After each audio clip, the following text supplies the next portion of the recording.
way, so I'll call the meeting to order and I'll look for my clerk for roll call and the spiel. Thank you, Your Worship. Good morning, everyone. Welcome to the June 3rd Committee of the Whole meeting. I'm Jennifer Connor, Clerk of Ramara Township. I'll begin with roll call of council. Mayor Clark. Present. Deputy Mayor Bell. Present. Councillor Snatch. Present. Councillor Fisher. Present. Councillor Tuyu. Present. Councillor Goff. Present. And Councillor Bell. Present. This meeting is being streamed live on the Township of Ramara YouTube channel. Be advised that by attending a public meeting of the Committee of the Whole of the Township of Ramara, you are consenting to your image, voice, and comments being recorded, and they will form part of the recording. The chair, CAO, and/or clerk have the discretion and authority to terminate or interrupt the live streaming in exceptional circumstances where the content of debate is considered inappropriate to be published. Attendees are advised that they may be subject to legal action if their actions result in inappropriate behavior and/or comments. Okay, thank you. I finally got my voice back, sort of. If I get excited or talk too much, I will lose it. So on the bright side of council, that'll move the meeting along quite a bit quicker if I talk too much, because I'll all of a sudden go quiet. So with that, I would look for a disclosure of pecuniary interest by any member of council. Not seeing any. Deputations and presentations, we have none. So protective services, Councillor Bell. Thank you, Mayor Clark. We have two items on the agenda today. The first, 4.1, Ramara Fire and Rescue Services 10-year capital forecast. And the recommendation is that we receive Ramara Fire and Rescue Services 10-year capital forecast as information. Can someone put on the floor? Councillor Fisher, a second, Councillor Goff. And I see, Tony, you're here and ready to present, so I will turn it over to you. Thank you very much. Good morning, Your Worship, members of council. As you see in front of you is the 10-year capital as was requested by council to take a look at what the projections were for the next 10 years. As you're aware, I think it's been a few years, but I presented at council a 20-year capital, and this is reflective of that. So it's a snapshot of the next 10 years and what we anticipate are the requirements for the fire service on major capital projects. As you're aware, our operational budget does contain a lot of smaller items, but these are the big ones that usually come up for discussion during the budget process. I do want to just add the caveat that this is a fluid document. So a lot of our purchases are dictated by legislation and requirements of the underwriter, the fire underwriter. Anywhere there is the ability to fluctuate, we try to take advantage of that. So, for example, I'll just put it out in the eyes right there in the 2025 column under towers and ladders. That's to replace the current ladder at Station 2, which is a 93 and well out of date. The reason we have it there and are able to float this is because when the underwriters came to council and presented the requirements of our municipality, they said you should have a ladder in the Station 2 area. However, they added that that's based on development. We haven't seen the development yet, and to tax the taxpayer with that kind of a purchase in 2025, I don't think is necessary yet. And we have the ability to collect development charges in that development there, which should offset that cost and not be a burden to the taxpayer. So, for example, I've put it in there at 2025 because I've bumped it along and that's where it sat from the last bump. When we come to the 2025 budget, my expectation is that I will be pushing that again. But I can't just push it ahead and then say, oh, it's way off in the distance. I want you to be aware of the necessity that has to be replaced. But we do have the luxury of a bit of time before we have to replace that.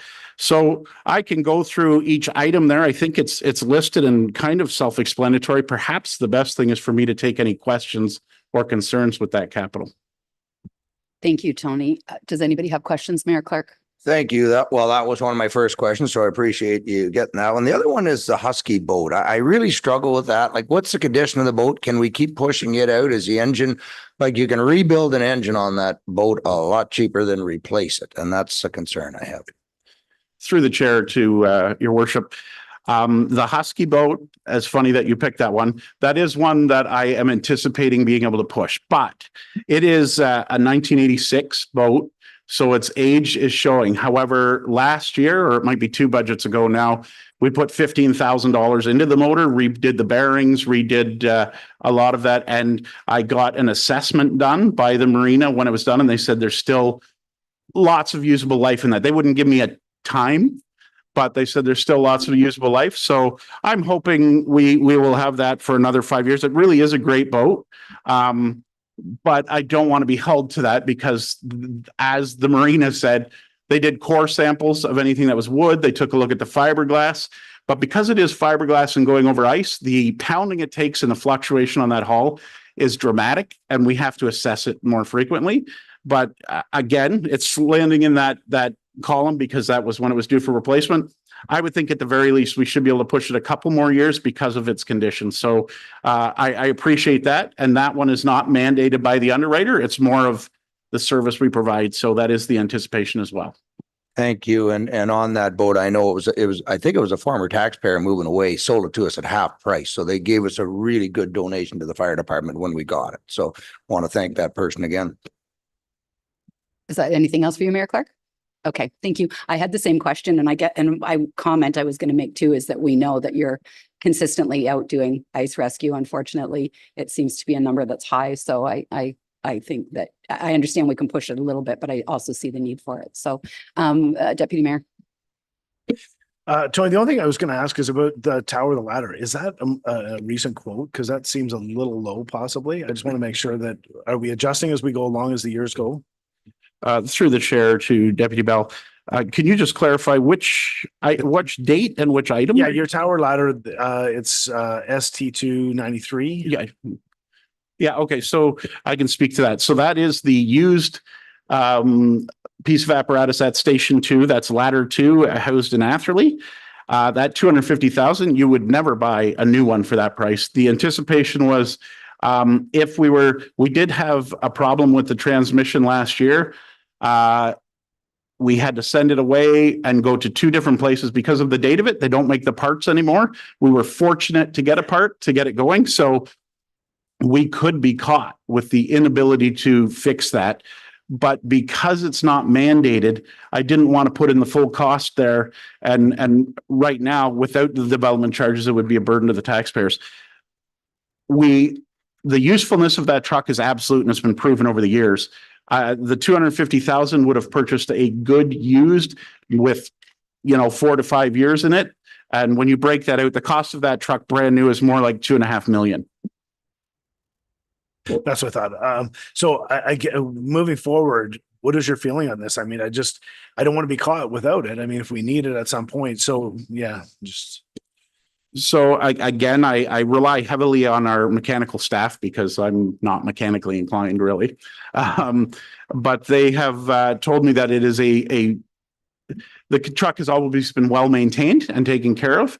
That transmission, ended up being a solenoid link or something. So it wasn't a actual structural mechanical part. It was more electronical. And the replacement of that, and we're back up and running, so it could run for another 30 years on that part. All that being said, I would hate to lose the capability as well. If we were to lose that truck today, we do have the tower at Station 1, which is in immaculate condition and can support. It is at a distance, so we would be put into pressure where we would have to make a decision to replace. We do have a robust automatic aid and mutual aid agreements with our neighbors that if we had to rely on it, not that that's, I want to stress that not to take advantage of mutual aid or anything, but we have abilities to cover us in the interim. I know that it would be a very short notice. And I don't think that's the adequate plan. And that's why the budget dollars were left there for a replacement. And I feel that when we get to budget, we can discuss that further. But I do also feel we're adequately protected. And because it's not I keep using the word legislative requirement because it absolutely adds to the serviceability of our municipality. However, we will not be in a position where we will be held liable because we don't have it necessarily. But again, just to qualify that, that's why it's left in there so we can discuss it further. Thank you. Any other question? Councillor Snatch? Thank you, Councillor Bell. Over 2024, 25 and 26, the second largest expense you have is Station 1 addition. Can you just explain that to me again, what we're doing? I just can't really remember. Okay, through the chair to Councillor Snudge. The addition of Station 1 is threefold, really. First of all, the tower apparatus that we have at Station 1 has literally 6 inches on the front and 6 inches on the back. So getting in and getting around that truck to deploy it, it's absolutely doable, as we've done it for 10 years. But it's not the best for servicing that truck and the haul duties and the operations around that truck while it's in the haul. So an addition would buy that extra space. But more so, legislation is really looking into it's called clean fire halls and clean fire trucks, meaning the bunker gear that we're bringing in. It's proven now that the carcinogens are permeating our bunker gear. It's getting into the firefighters regardless of it. The requirement to have it clean, not on the truck. When we leave a scene, we bag it. It comes back to the hall bagged, has to go straight into washers and extractors. We don't have the floor space for all of that. We just purchased a washing machine that had to go into the bays. So again, we lose more room in the bays doing that, but we also need a drying facility and the ability to clean our SCBAs and everything coming back from the hall. This addition will capture all of that and make it a more functional hall. It is our largest hall, but it also sees our largest response. Station 2 and Atherley second, and they're not far off, but that's the reasoning behind that. So would it make sense if we just, it sounds like you want it mainly for the cleaning. Would it make more sense just to get a portable unit that's totally set up for cleaning that we can, 650,000 and it's the second largest expense we have other than that pumper. I agree. Originally, when we looked at this years ago, as you know, this is an item that's come across council several times, and we were at about 150,000. The last quote I got was 650. So unfortunately, the price escalates as time goes on.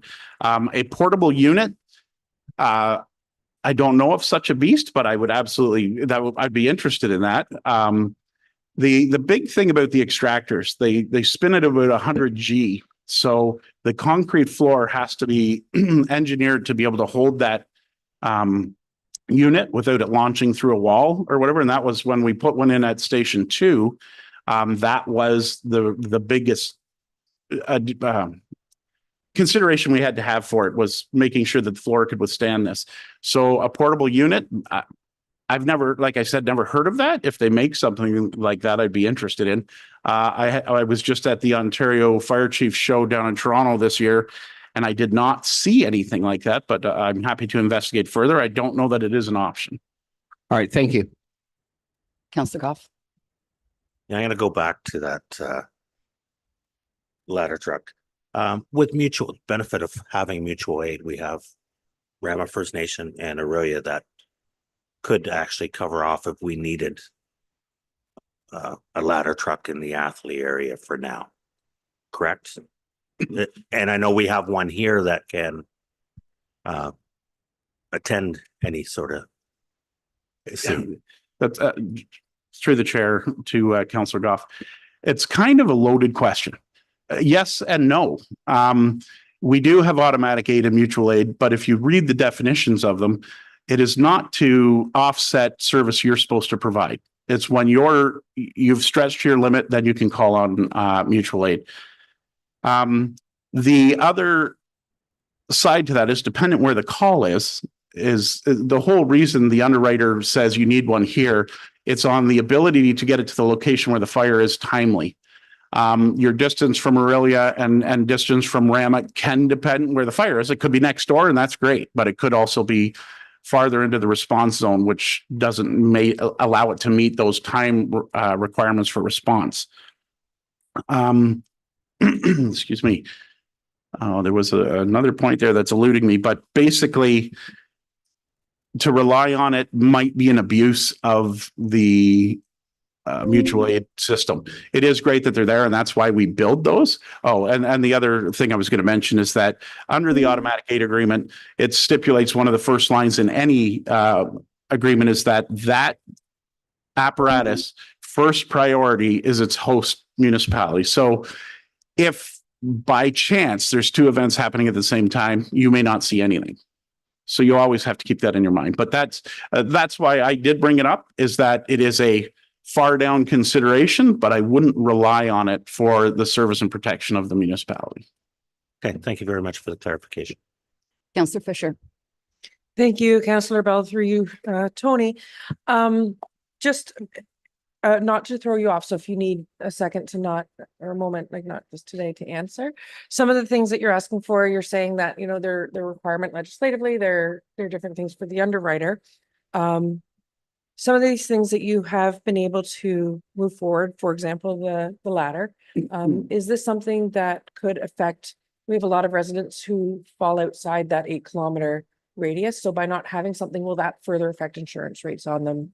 I know that that's a really hard question to answer. Actually, I appreciate that through the chair. It's not that hard of a question to answer, simply because it's not mandated. It is not captured under the scope of tanker shuttle, is what I believe you're talking to. So tanker shuttle accreditation requires, depending on insurance company, I know of one that allows 15 kilometers, quite a few only 8. When it comes to the provision of ladder, that is really based on the structure you're protecting. So is it elevated? Does it have large landscape in front of it? Is there a reason access isn't, you aren't capable? The perfect example of actually our ladders and tower trucks, where they work exceptionally well, is at barn fires. The ability to get in close proximity to high heat and things like that. But again, we saw the fire in Lagoon City, where we employed both of our tower elevated master streams, and were able to safely save the rest of those condo units because of that ability. So I'm torn, because I want to educate council to the best of my ability and give you the facts.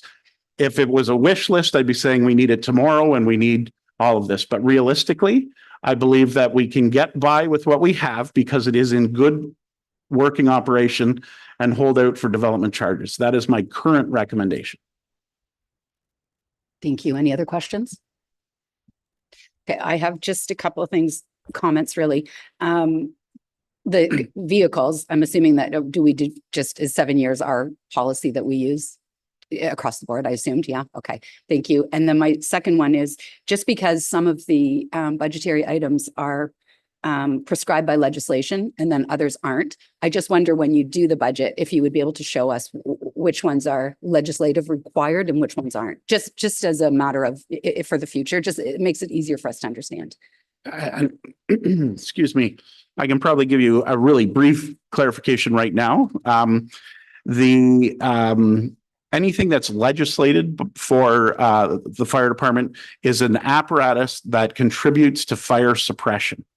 So your pumpers, tankers, towers, all of those are legislated. We have the maximum allowable time on them that anyone gets. So for example, in Toronto, they have to replace everything in 7 years. So you're looking at that price tag on a 7-year replacement.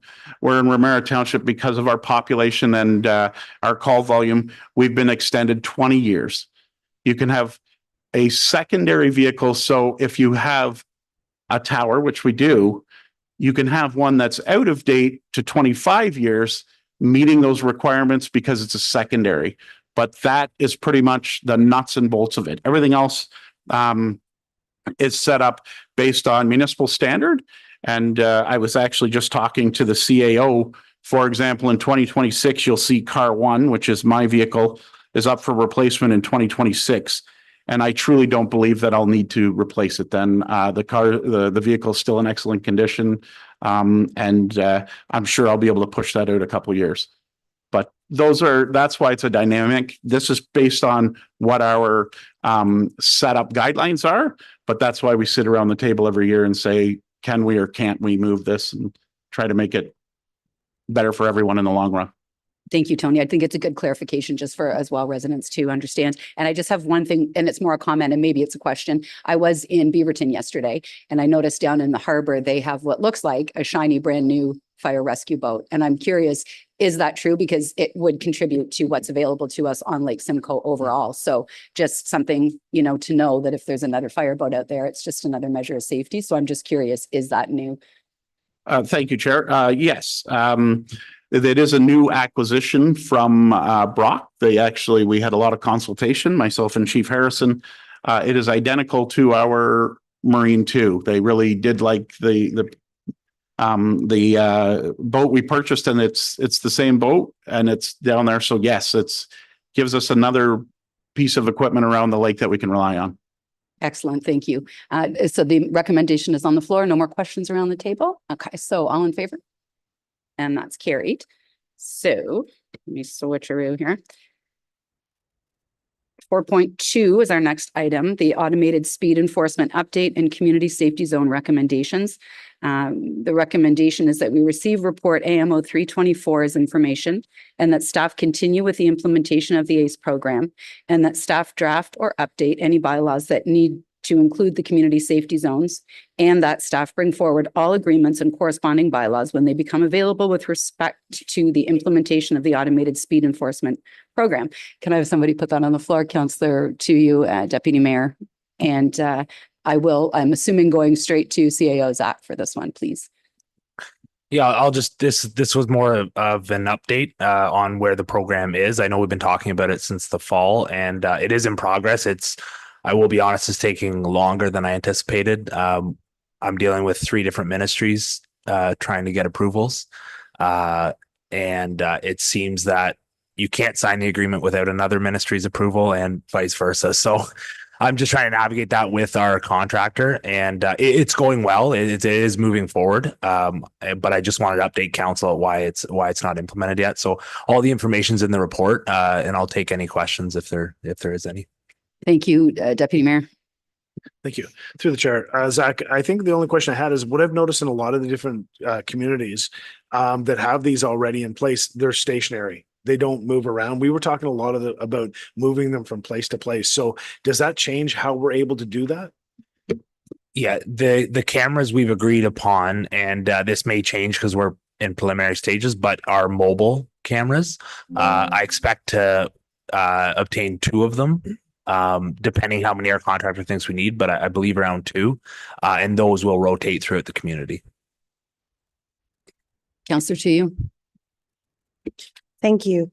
Through the chair, first of all, I want to thank Zach for working so tirelessly on the significant amount of behind the scenes logistics to bring the automated speed enforcement to the township. I understand that there are some different government agencies involved, which make asking for timeline out of our control. But what I am noticing in the areas in the report that are eligible for speed cameras is that it seems to indicate one direction for the cameras. The only exception being in front of Ramara Central School, which is for both directions. And by the way, this area will make the township a lot of money. Anyway, looking at the first street on the list, which is also the community that is the most excited about these cameras, is Creighton Street. And it indicates that the cameras would be focused on southbound traffic. I've gotten feedback that the speeds are problematic in both directions. So my 2 questions with follow-up, if permitted, are I thought the speed cameras had a range of 400 feet or meters. So would that not capture speeding traffic in both directions? I don't know exactly how the cameras work, whether they catch traffic in both directions. It's something I could find out. But with the recommendations from the consultant to have like a northbound and a southbound, my guess is that they would only work in one direction. Okay, thanks. Because I know that Cortland and Orkney felt that it was a problem in both directions also. And I have the second question. May I please ask? I guess this is also for Zach. For anyone who has not been following this since day one, are you able to please confirm that this is not going to cost taxpayers anything? And would we be able to periodically receive reports to communicate the success of the program? Yeah. So currently the MOU or the kind of preliminary agreement is that it's a 50-50 split of revenue. The contractor pays for the costs associated with the equipment, the capital equipment. And we basically get the revenue from the tickets, half of the revenue. So it goes right into our operating. Really our only cost is the admin time on dealing with a consultant, getting those monthly revenue reports, entering the revenue, things like that. Thank you. So just to confirm, this actually will make money rather than cost us anything. Correct. Thank you, Councillor Snatch. I'll just add to just a slight variation of what Councillor Tu is saying. I believe if it doesn't make the 50% doesn't cover off the costs, we're responsible for the balance. Is that not true?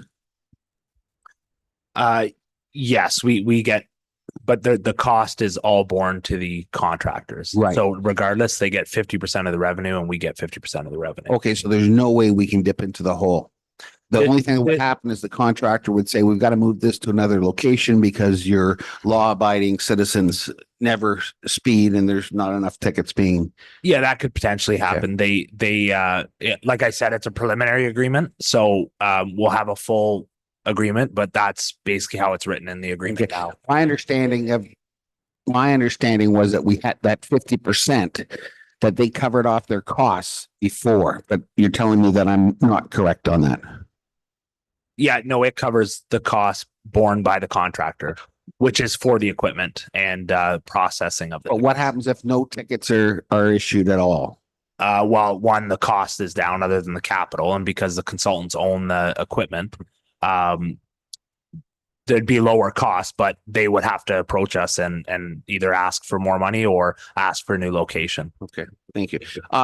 Two more quick questions. One, if you had to give an expected implementation date, when will the first cameras be active in Ramara?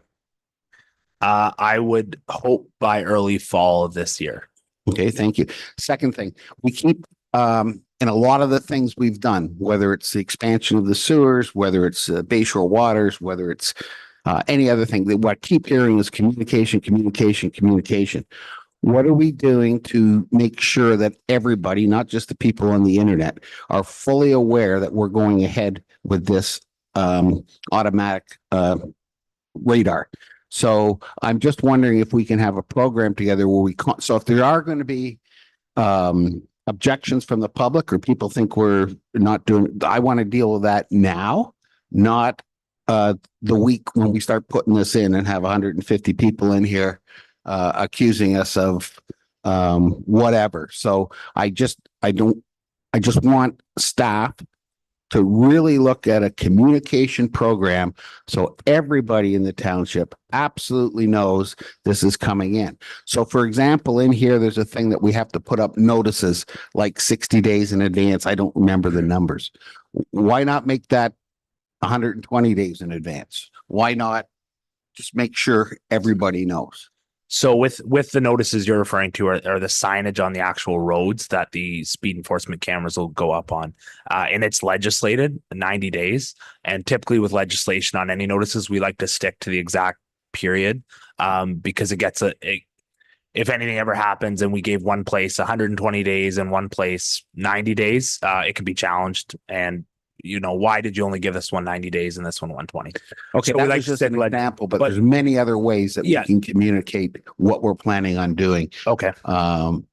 So yeah, we can do have a sign in the lobby here, for example. Yeah, and we can do our typical social media posts, but the signs will be on the roads for 90 days before the automated speed enforcement. So anybody driving those roads will see those newly erected signs, and for a period of 90 days before the camera even touches the road, before any ticket can be enforced. Sorry. Thank you, Zach. I think if I can paraphrase Councillor Snatch a little bit, I think there's two different things. The legislative requirement to post in the 90 days, but I think what Councillor Snatch is saying is, can we put together a communication plan in advance that just talks about implementation overall of an ACE system into a township versus where is it going to go legislatively? So just, maybe it's a mail out, maybe it goes in with our next round of tax bills, maybe it goes with water bills, whatever it is, but just a more generalized piece of communication that just says, this is what the ACE program is, this is what it does.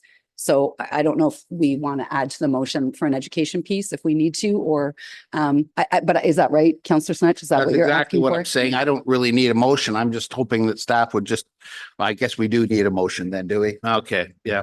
So, and then, yeah, okay. And then are there any other questions around the table? Councillor Fisher.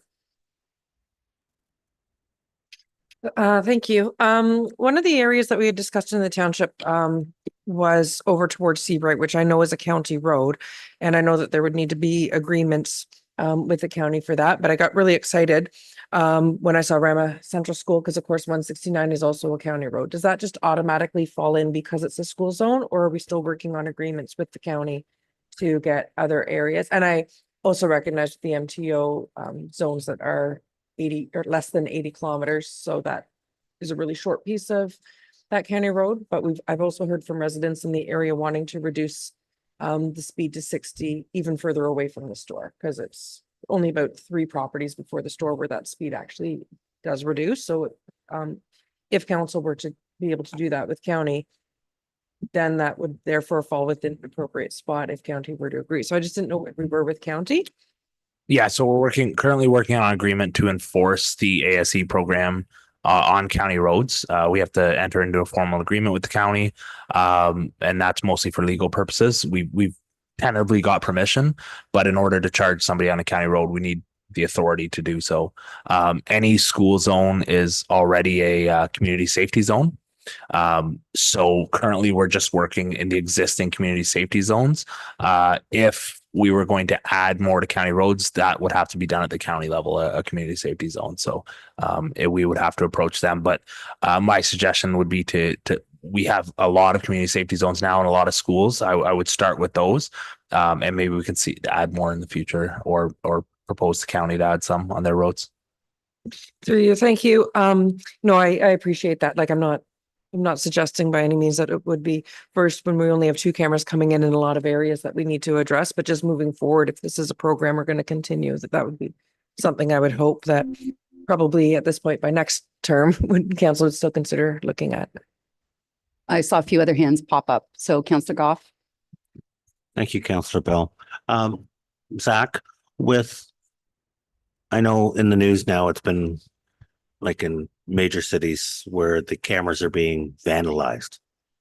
It's just an article this past week in Mississauga where I guess people are getting fed up with the cameras and vandalizing. How safe are these cameras going to be to not be vandalized?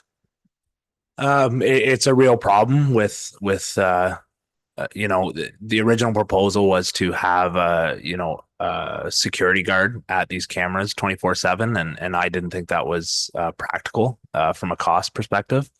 So we pulled that out. There's a possibility they can get vandalized. I mean, there's really no solution. Just like any of our township infrastructure, it's highly possible. Go ahead. I know I'm asking because I know in the past, our speed signs have been vandalized several times. We had to go out and replace them. Right, Josh? Okay. Thank you. Councillor to you. Thank you. Through the chair. I guess further to what Councillor Goff was saying, it's my understanding from the presentation that we heard about a year ago that these cameras have a really long range, like 400 feet or 400 meters or something. And so would that itself not almost provide the, security footage for that kind of vandalism? And then just regarding that same range, my original question was, you had said that the cameras, you were working on the type of cameras. And in the presentation, they said that it would also function as making sure people stopped at stop signs. So would these cameras that we're going to be implementing, would they be solely for speed, or would they also function as stop sign cameras? Yeah, these ones are solely for speed. The stop sign cameras would be something else. They're in regards to your first question, the cameras are meant to track cars going at a high rate of speed. So it would really only take a picture when something's going at the set speed limit. that the consultant or us sets. Thank you. Any other questions? So I have one thing that I just wanted to ask. It's not really a question.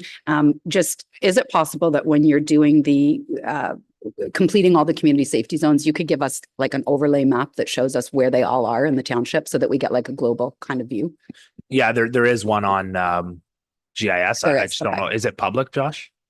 Yeah, community safety zones should be public on the mapping. Yeah, okay. So- We did actually just update it according to the most recent bylaw as Yeah. well. So Perfect. it's I all thought up it to date might on be. our website for that. Yeah, excellent. Thank you. Okay, so we have the, we need to amend the motion then to add the communication. So is it okay if I ask the clerk to then tell me what to do with that part of it? Thank you. We'll add a communication piece. Oh, and then, do we need to move the change now?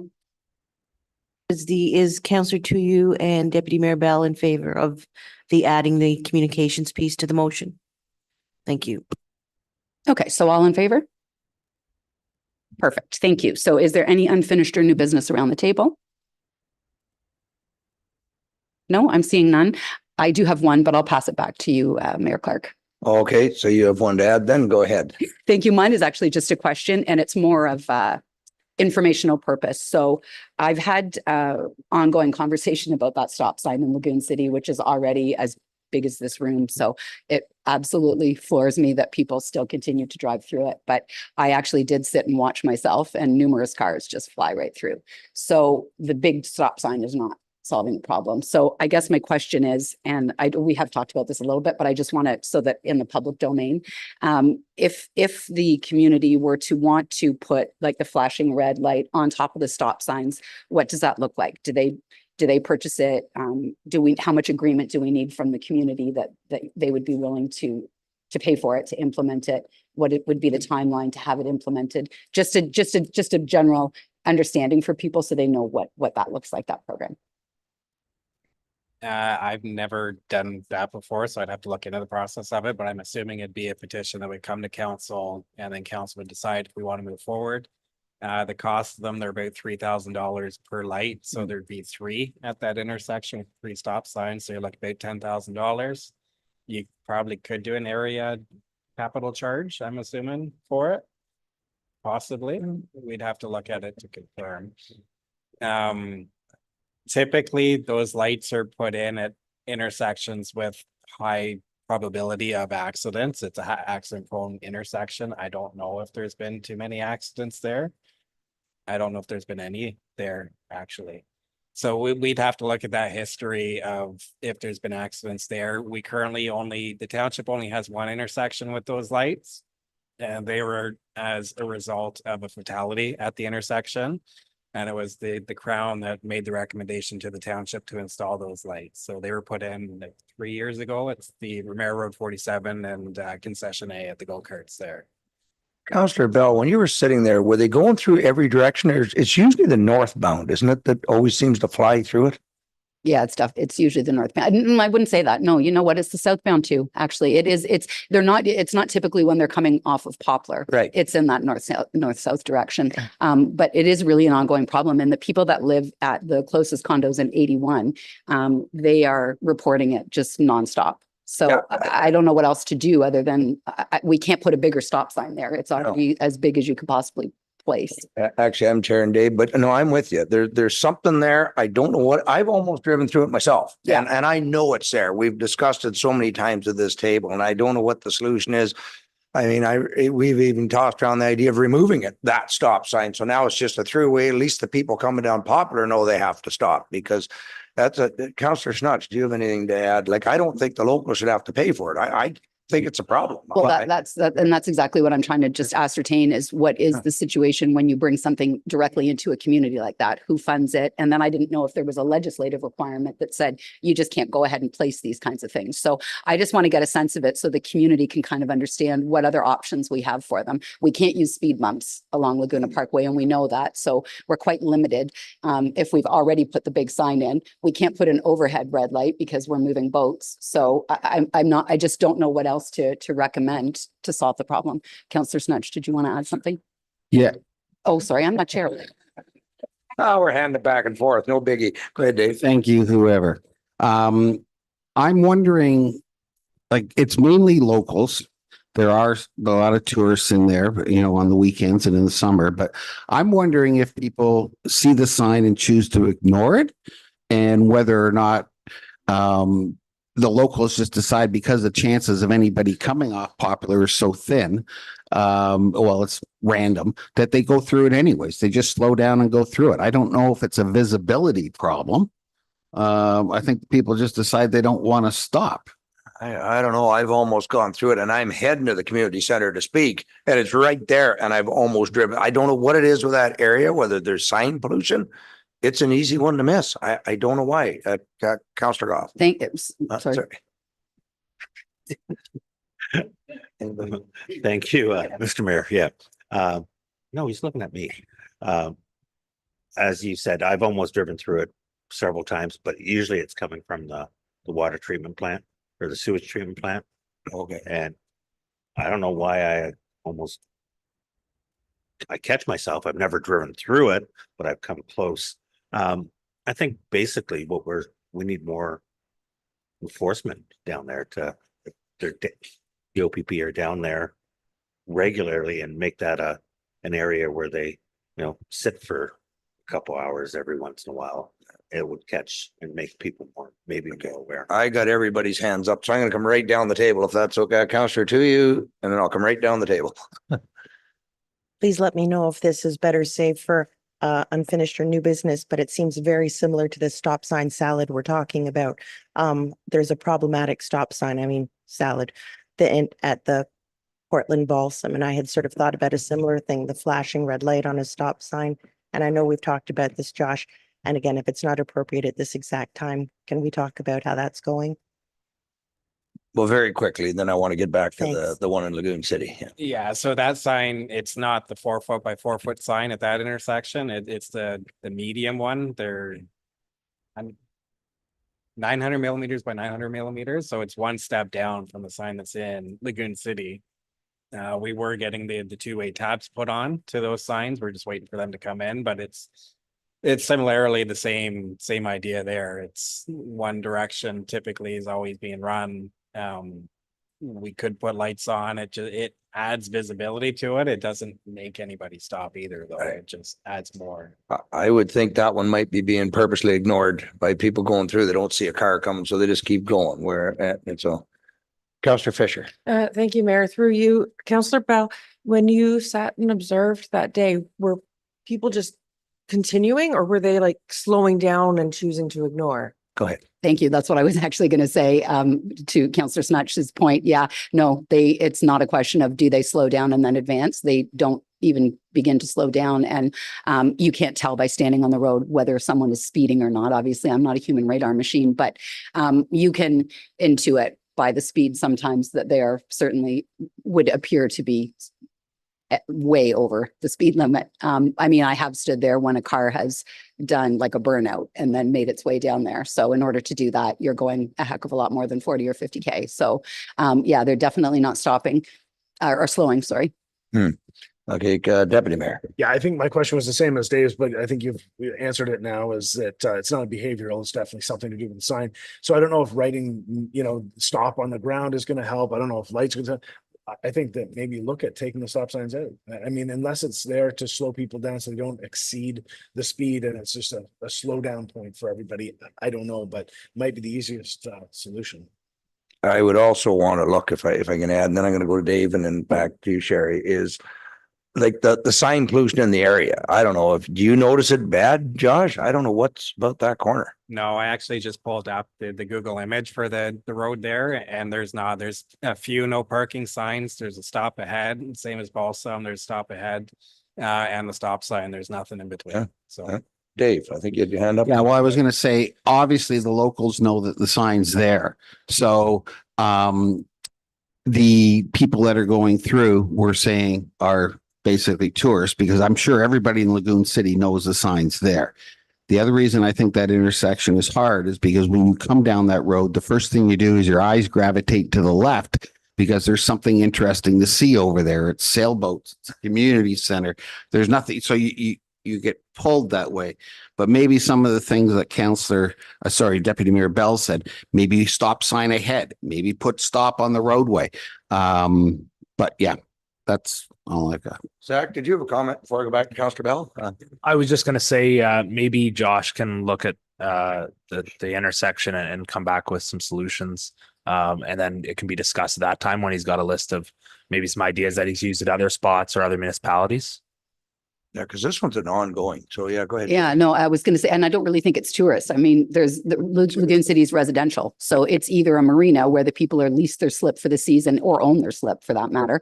And then the rest of us live there. There's really no tourism per se. There's going to be visitors too that are launching at the marina to go fishing, for example. But I mean, overall, it's not tourists, it is locals. And you're right, they should know that the stop is there. And then as far as police presence, I have had an open line of communication with the officer for quite some time now, and they have been down there and they've sat at that area for a few hours at a time. So I like Zach's suggestion. So You'll move that? I will move that. Yes, thank Okay, you. second by Councillor Goff. We'll get that report and we got to find some kind of option here because we can't leave it on the way it is. All in favor? That is carried. Thank you. Any other unfinished business, Councillor? Okay, and now I've been reminded by two councillors since the meeting started that I forgot to introduce Robin Dunn. I apologize, Robin. I'm sitting beside Zach for the folks here and for the folks at home. We've hired Robin as our acting CAO because Zach, unfortunately for us, unfortunately for Jack, Zach has found other opportunities and is moving. So welcome aboard. You're coming from Oramadoni where you were 17 years and just hung up your hat to retire and decide to take on a new job. So over to you, Robin. Thank you very much, Mr. Mayor, members of council, members in the gallery. Very pleased to be able to assist Ramara Township and had an opportunity this morning, Mr. Drinkwaller, to meet the senior leadership team. I'm excited about the opportunity to help move things along in the municipality. Thank you, Mr. Mayor. Thank you, Robin. Okay, and with that, I'll go on to Culture and Recreation Council, Deputy Mayor Bell. Thank you very much. There are no items on the agenda. Is there any unfinished or new business? Yeah, go ahead, Councillor Bell. Thank you. Mine is, I guess, just a comment question, maybe an update. So on the 24 budget, we had budgeted to add a sun shelter at Ramara Center, as well as some mature-ish trees. And then we had a presentation about the sports dome, which would go at Ramara Center. And so I'm not sure where we are. So I wouldn't want to put up a sun shelter to take it back down. And so we had budgeted 15,000 plus 8. So we're 23,000. And I feel like I think we have to put that on hold, that 23,000, until we know what this sports dome thing is. So because it wouldn't make sense to install one and then take one out. Zach, I think I'll let Zach comment then, or Josh, sorry, and then I'll talk. Sorry. So the sunshade's already been ordered. We're just waiting for it to come in and being installed. And we're also meeting with the LSRCA later this week to look at some tree planting options within the area of the Ramara Center there. Thanks, Josh. Go ahead, Councillor Snatch. Yeah, I received a couple of calls over the week regarding this sports dome. First of all, the shade and the trees have already been approved by council and they should be proceeding as normal. The idea with the sports dome, it's just an idea that we're going to explore multiple ideas. It is so far off from becoming a reality, but I believe if the deputy mayor continues to work on this, it could be reality in a year or two, but it would be, there's not even a slight design, or we're just exploring. So I think everyone should relax about the sports dome. It was just an idea, but we shouldn't stop any of our other plans because of it. Thank you. Councillor Bell. Thank you. So Josh, could the sun shelter be taken down and relocated? It could be, but it's going to be in poured foundations. So it's one of those commercial style sunshade that gets an actual foundation put to it. So it could be repurposed, that there'll just be costs associated with repurposing it. Yeah, thank you. So, okay, so I just want to, because the presentation said for 2025.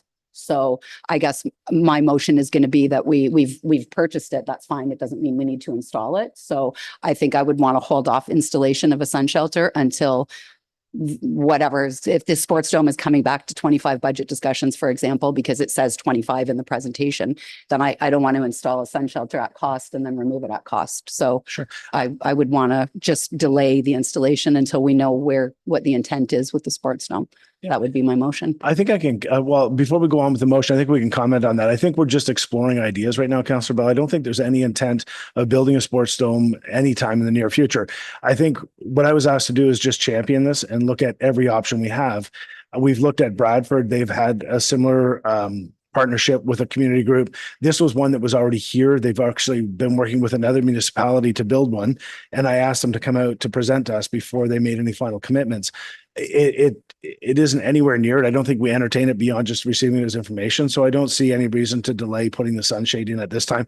I think honestly, even with efforts, if I'm to champion and try to raise funds to pay for it ourselves, I think we're 5 years away, but we need to start now. And that's what we're doing, just so that we can actually look at this as a possibility in 5 to 10 years. If we wait 5 to 10 years, it'll still be 5 to 10 years down the road. So that's kind of what we're looking at now. Okay, so the 25 year that was in the presentation is just a number. Thank you.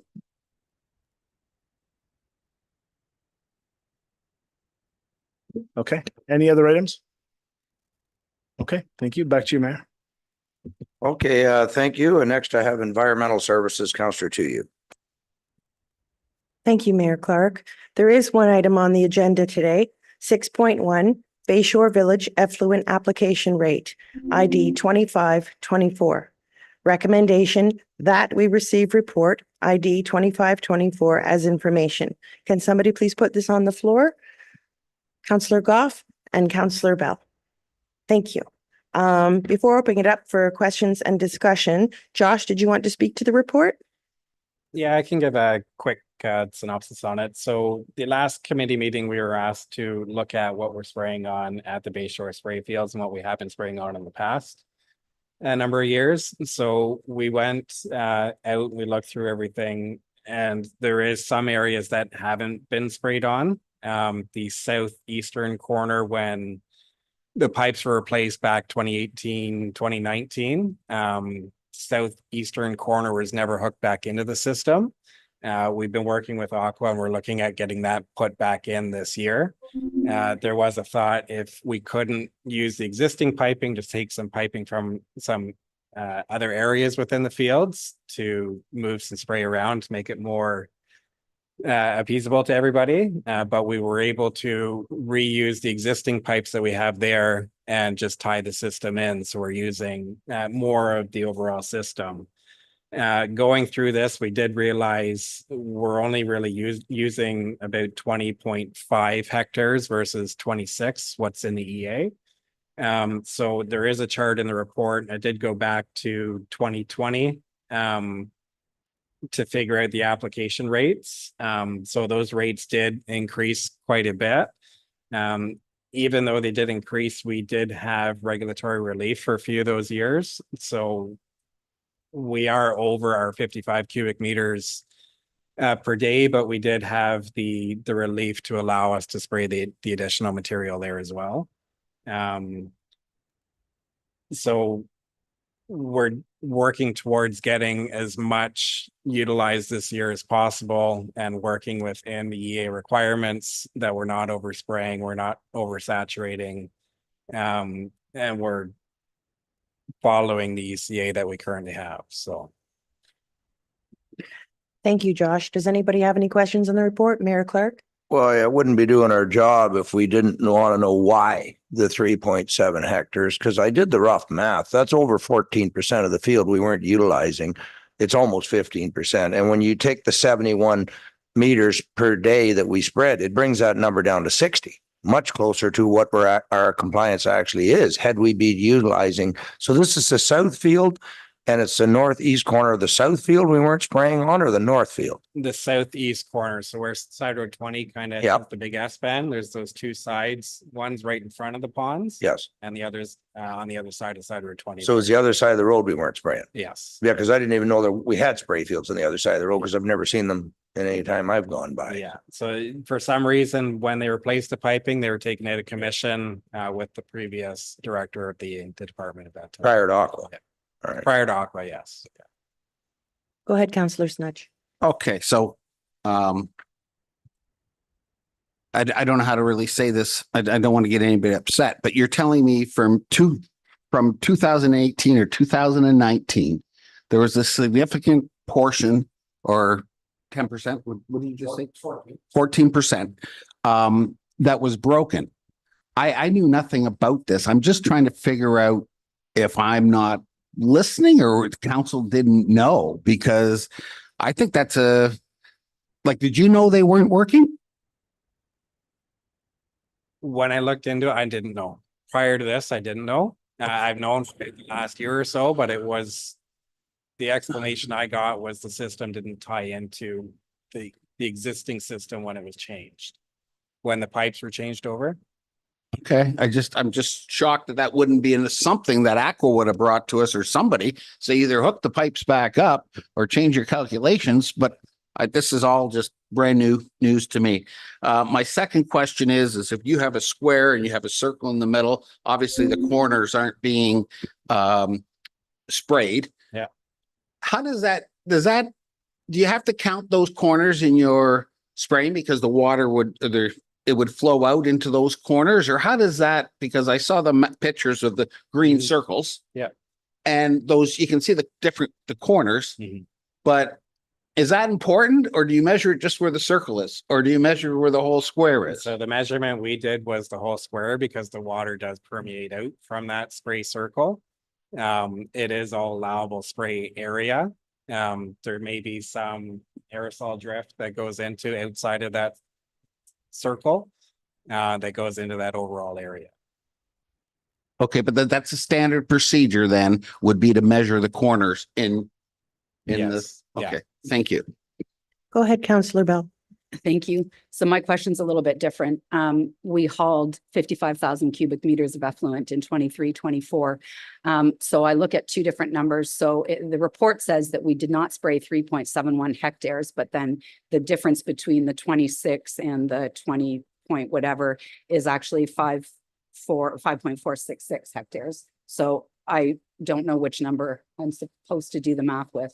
But I did it both ways, and one way tells me that we did not spray 28,511 cubic meters over the 4-year period. The other number tells me 19,351. So I'm just taking the total sprayed by the spray per day for each of those 4 years that those pipes weren't hooked up.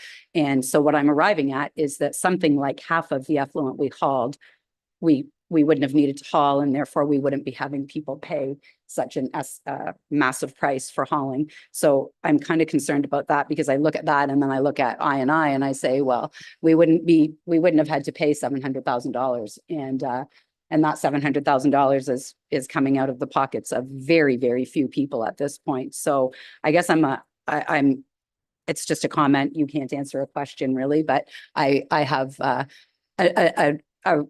a reaffirmed concern that some people are being charged a lot of money, and this was 100% out of their hands. They had absolutely no control over the fact that this occurred. So I'm pretty concerned about that.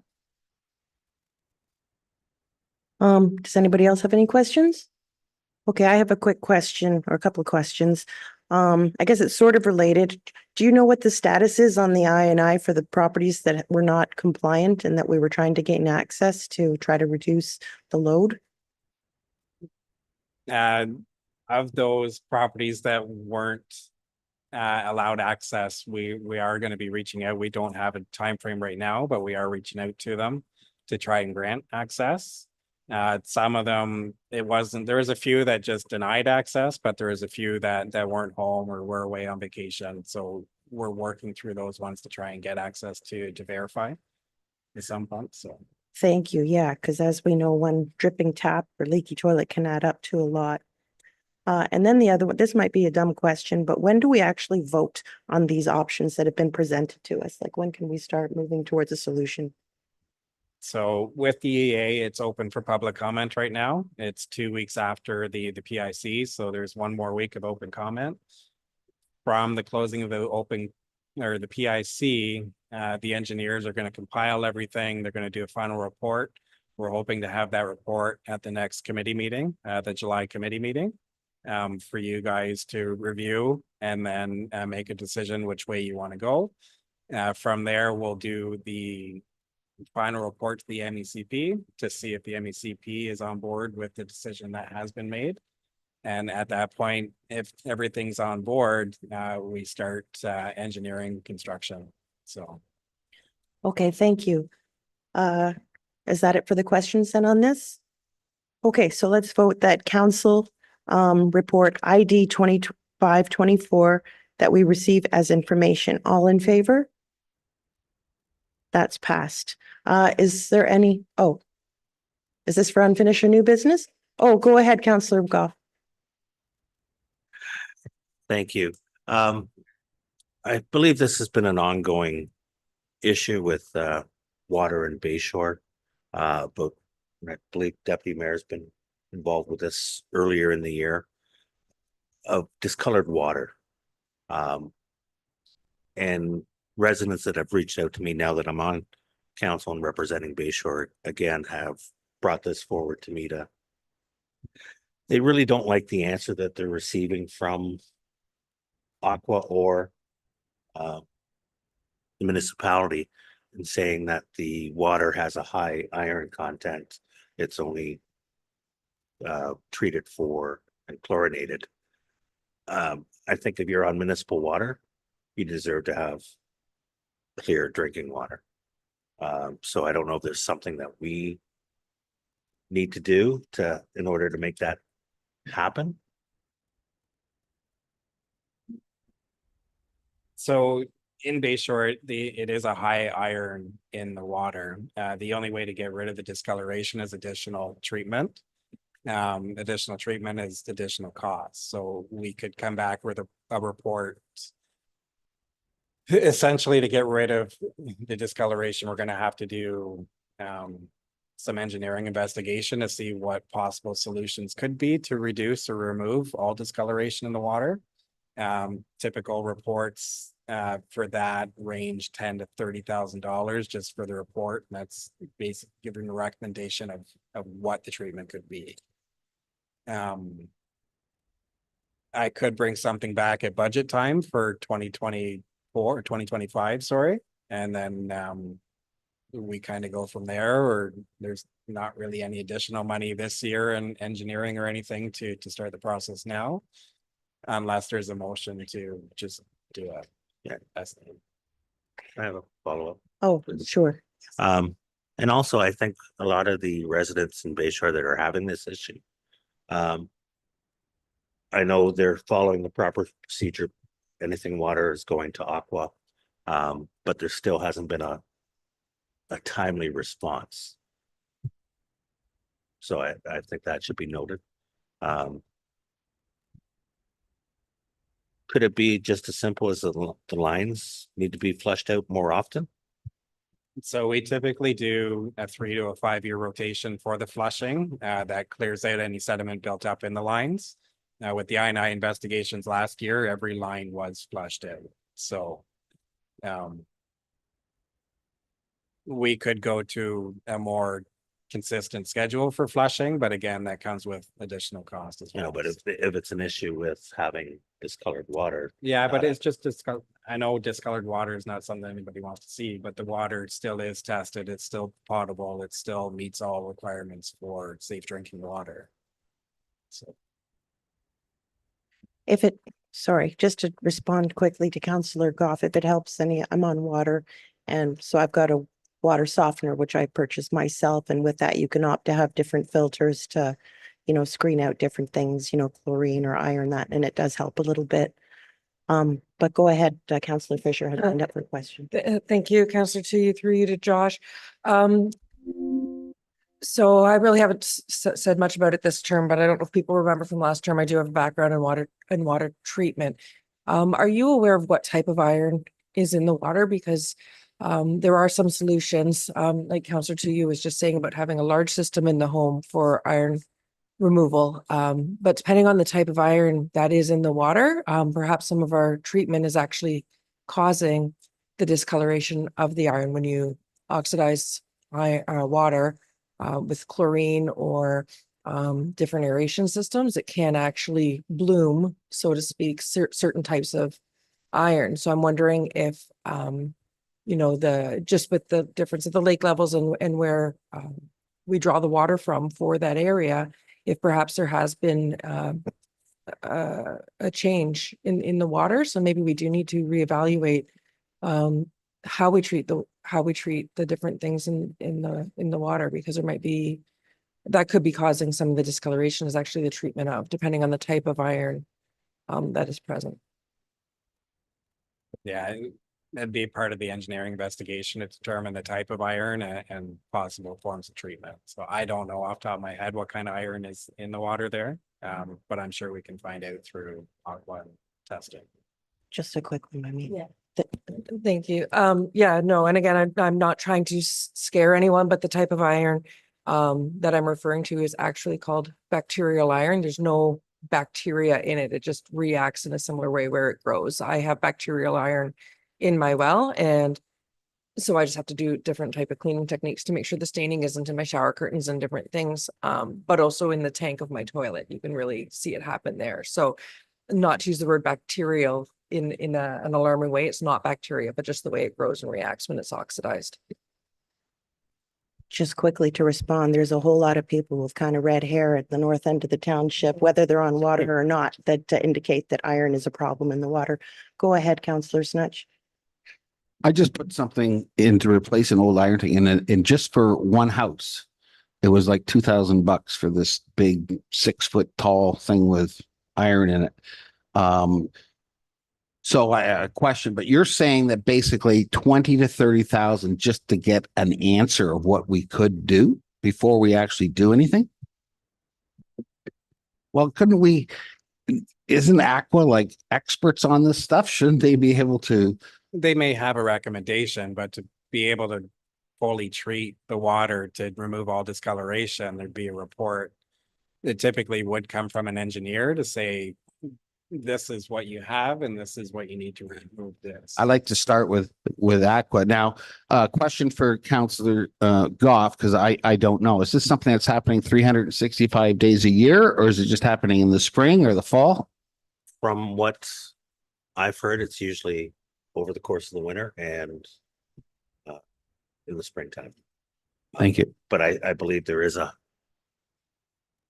I've got a resident that has reached out to me that regarding the staining from the iron. So I would like maybe have a report from Aqua as to maybe how to proceed. Maybe they know what's going on or what kind of iron's in there. So I guess I need a motion for that.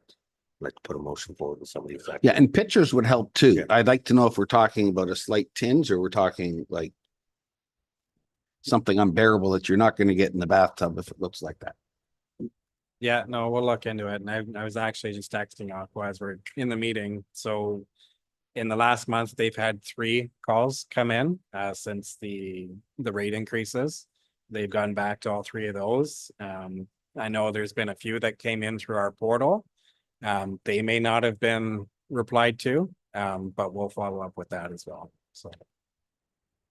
Go ahead, Deputy Mayor. Yeah, I think my comment was just, I don't think, I understand what you're saying, Councillor to you, but I don't think if you're on a water system, it's your responsibility to pay for an individual system for your house. I think when you pay for treated water, if that's what we're saying that they need, we should look at the best possible water we can give them. So I think we should do a report and just see what the options are and see if that's an appetite that they want to kind of go down that road. But yeah, I'd second that motion. So I was just thinking though that there could be, that not that they pay for it, but you either going to do it centralized it's going to be when it comes out of the wells, or you're going to do it at the point of entry into the house. And therefore you bypass everything that's got to do with all the pipes and everything for recontamination or more iron entering. But anyways, so do we have, would you want, do you need a motion to basically say you want Aqua to do a report? Yes. In the report, you're looking for information on removing or reducing the amount of iron in the water in The Bayshore Village discoloration that is happening. and discoloration. Okay, is there a second for that? Mhm. Go ahead, Deputy Mayor. Deputy Mayor Bell already seconded it. Okay, We need All in all favor? that's carried. Okay, is there any other unfinished or new business? Go ahead, Councillor Snudge. Thank you.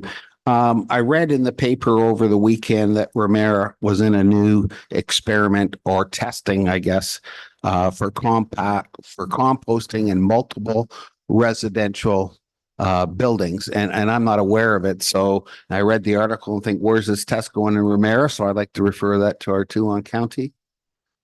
Go ahead, Mayor. If I may, I've talked to the superintendent of our waste management. We're doing it across county. What we're trying to do is, as we've been getting a lot of outcry from, it's most of condominiums where there's multiple residential unit. And as you know, we don't have waste pickup in those locations because it's all about owner responsibility. So we're trying an experiment now countywide at these types. So there's someone calling one. There happens to be one in Ramara, I believe, only from reading the article. We just sent it to staff, do an experiment with organics to see if we can take organics in these locations from one central location. And one of the things we have right now in our organics, we have about between a 1% and 2% contamination, which is acceptable. We have to stay under 5. So we're trying this experiment, taking organics from a group location. If we start getting organics that are more than 5% contaminated, then we know the experiment's a fail, and we won't be able to give organics services to those type of units. So that's what the experiment's about. If the numbers don't change and it looks like we can do organics from these locations, then that's something that'll come to the county floor as a rollout, because many of these folks want to divert, right? So that's what the experiment's about. Not sure of the exact location even myself, because it's something we sent to staff. And it came to council. Council approved it at random, spread amongst Simcoe County, pick locations that are similar, and that's what's happening. So we will hear it back probably at least a year before. I'd just like to know where the location Oh, is. I have no idea. Well, And I can actually someone have find out? the superintendent, he had no idea either, because it is done at a lower staff level, right? So we don't know unless somebody here knows the actual location. I don't know. I'd have to have staff research it at county. Because again, they just picked locations at random. Plus they had to find condominiums that were willing to take part in the experiment. We have another one going on too right now, which is businesses through our planning department and economic development. They're going to be reaching out to many of the businesses across Simcoe County with a survey of, what can we help to make your business more efficient? Are your employees having trouble getting to work? Do you need transit? There's a whole list. I will have no idea what businesses they're contacting. They will do some in Ramara. I will have no way of knowing which one. It's a bunch of university students we hired. So finding location, I can probably find it. It'll take me a day or so. If council wants to know the location, I can make a phone call and tell somebody to get on it, but I don't know if it really matters. But that's what we're doing. That's why we're doing this experiment, to see if we can actually expand it and do organics at these locations. And then the next one we would be the province. I don't know if the province, I don't even believe are going to do recycling at these locations. They're sticking to by the book with, we're actually going to lose service on the recycling, it looks like, because they don't even want to do the individual small businesses that we're currently doing right now. It looks like they're going to be dropped when it comes to the we're working with the province on that, wanting to keep picking up the small businesses, but right now the mandate is no. So unfortunately, that's a step backwards in Simcoe County. So that's something we're continuing to meet the province with. So I don't know if that helps everybody or not. That's very interesting, but do we need to, I guess, formally request a report on that information, or is this something that you can just find out? Our staff can't do anything about it here because it's Oh, at the county level. got But it. yeah, just in addition to the recycling, that's because the new program so that manufacturers and producers actually pay for it. So they're going by the letter of their contract. They're not paying for anything more than what they have to. That's what it is. I see. Thank you. Councillor Bell, you had a question? Thank you.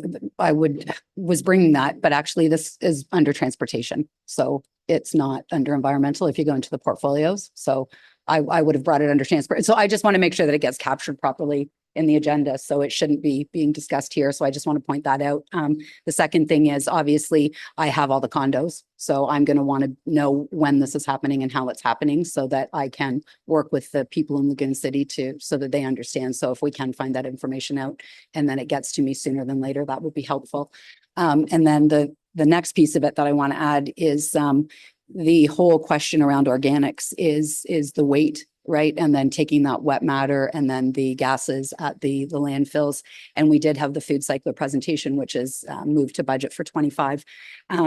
But I guess I want to sort of say again, there's more than 30 municipalities using that food cycler. So I'm still not grasping why county would not be considering looking at that. And I still think that we need to more strenuously ask county to invest into that pilot project, which when it was presented to us, the staff report said the county was not interested in supporting it. And I think as a council, we need to be saying to county, no, it's something to look at. 30 municipalities can't be wrong. And when you read the reports on it, they're all very satisfied with that. And it's still a better solution because it takes county out of play. All you do is put it on the counter and you take care of it yourself. So I can't understand why county wouldn't be entertaining it. So that's just a comment. I mean, Yes. of I course. would, yeah, why don't we send a letter to county? Why don't you move a motion that we'll draft a letter saying county should take another look? Because the organics discussion we just had, and you can back me up here, it was turned down, any changes. So we're still looking for options to try and divert. And if people buy into the home one and it diverts more from the waste stream, then it's a win. So I would second a letter if we wanted to send something. Yeah, I'd move that. Yeah. Okay, go ahead. I Councillor Smith. see Zach has his Oh, hand up. Sure. I just want to point out, the county did support that program in places that don't have access to organics waste, so that they were in support in that sense. I will also say that I think it's a great idea if we send a support letter saying this, we're on board for this program. Anything we can do to move it farther or assist, we'll be happy to.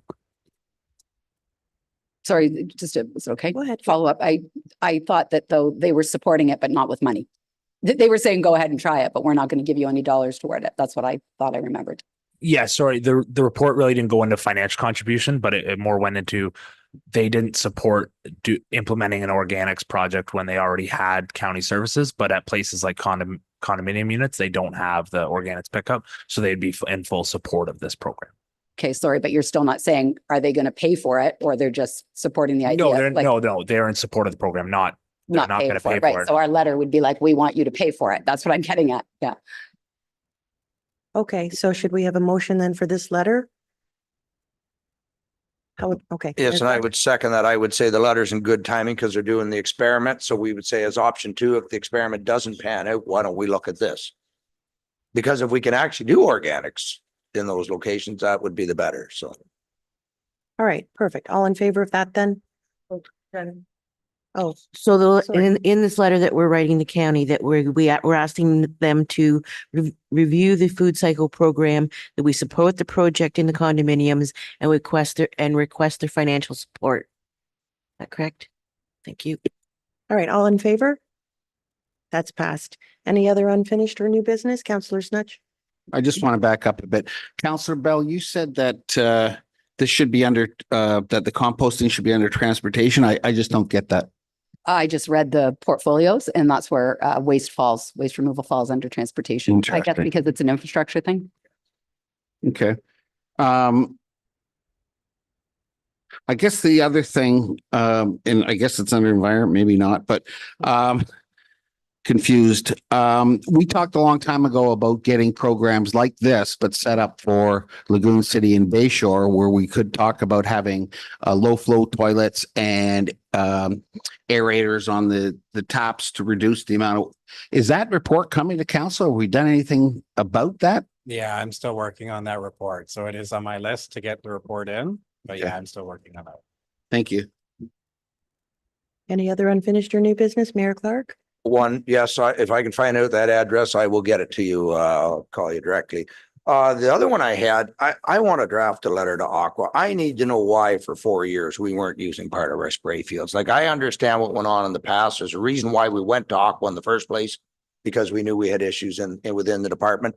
But how did they miss, 14% of a spray field for 4 years? I need an explanation from somebody on that. So I would move that if I can have a seconder. I'll second that for you, Mr. Mayor. All right, all in favor? That's passed. Great idea. Counselor Bell? Thank you. This one will probably, well, could either be to Josh or to Zach, I'm not sure. It is related to the consulting report on South Ramara and or Heritage Farms. Everybody calls it differently, so I just want to say South Ramara Heritage Farms / either one, however you like to call it.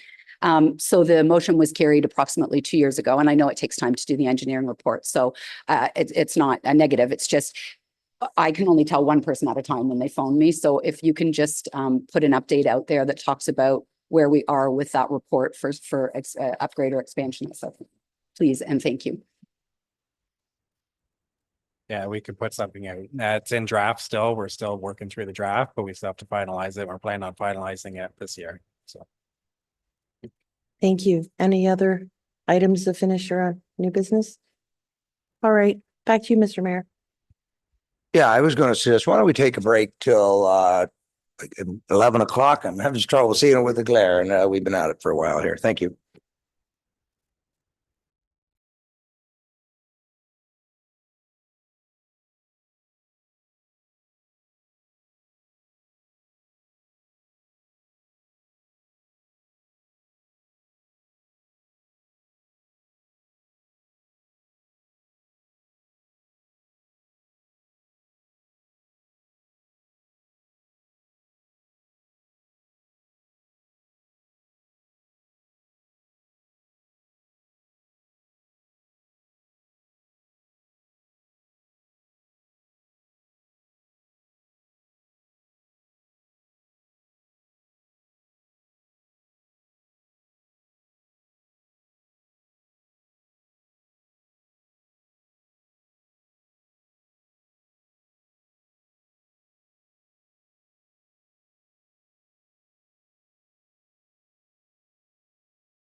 So we are back. If my clerk can just confirm I still have a quorum. I can confirm, your worship, we have quorum. Thank you. And I think it's planning and development. Is that where we are? Councillor Fisher.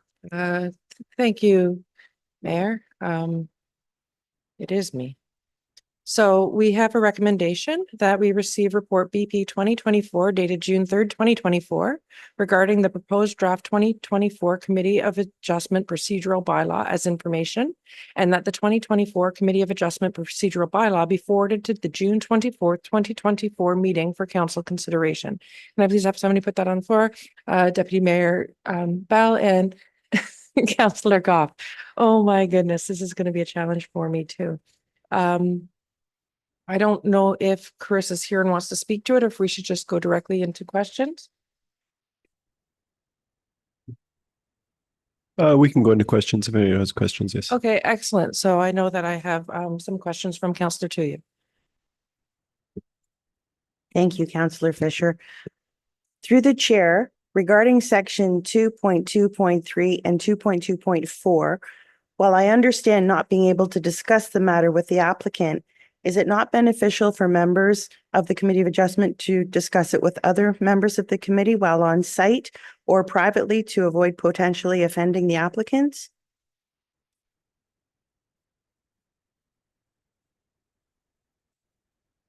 I guess for whoever would be qualified to answer that. Through the chair, yeah. I believe this is kind of to be consistent with our council policies and procedures, just so that there's no perceived decision being made before the actual meeting itself. Councillor Goff, I know that you have experience on this committee. Do you have any insight? I was just going to follow up.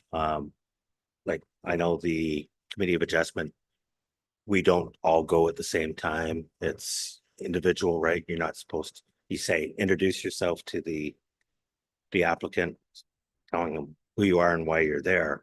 And they may point out different boundaries if you have questions that way, but you don't discuss any of the, because it's supposed to be impartial and unbiased. And then each committee member has their own mind. Thank you for explaining what that looks like. I always thought that you guys all went over in a group. Okay. And your second one? Yes. Again, through the chair, should section 7 of the report not be in the procedural bylaw and be in the planning fee schedule instead?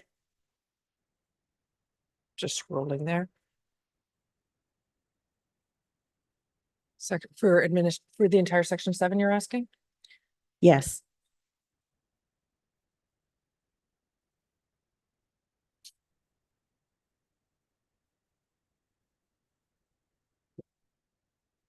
Did you?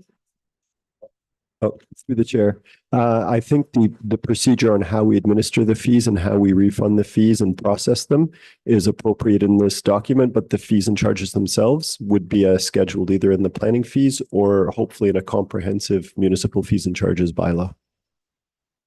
Thank you for clearing that up. That was a resident who was hoping for an answer on that. And my third one, if that's okay, through the chair.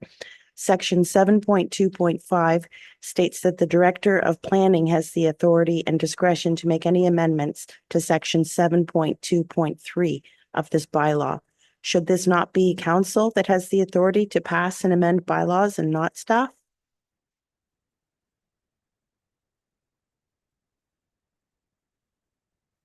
Through the chair, it wouldn't be to pass or change the bylaws. Just sometimes some of the fees just don't match the scale of the application or the work involved. And to be able to have the discretion to make the decision regarding that fee or that application would expedite the process.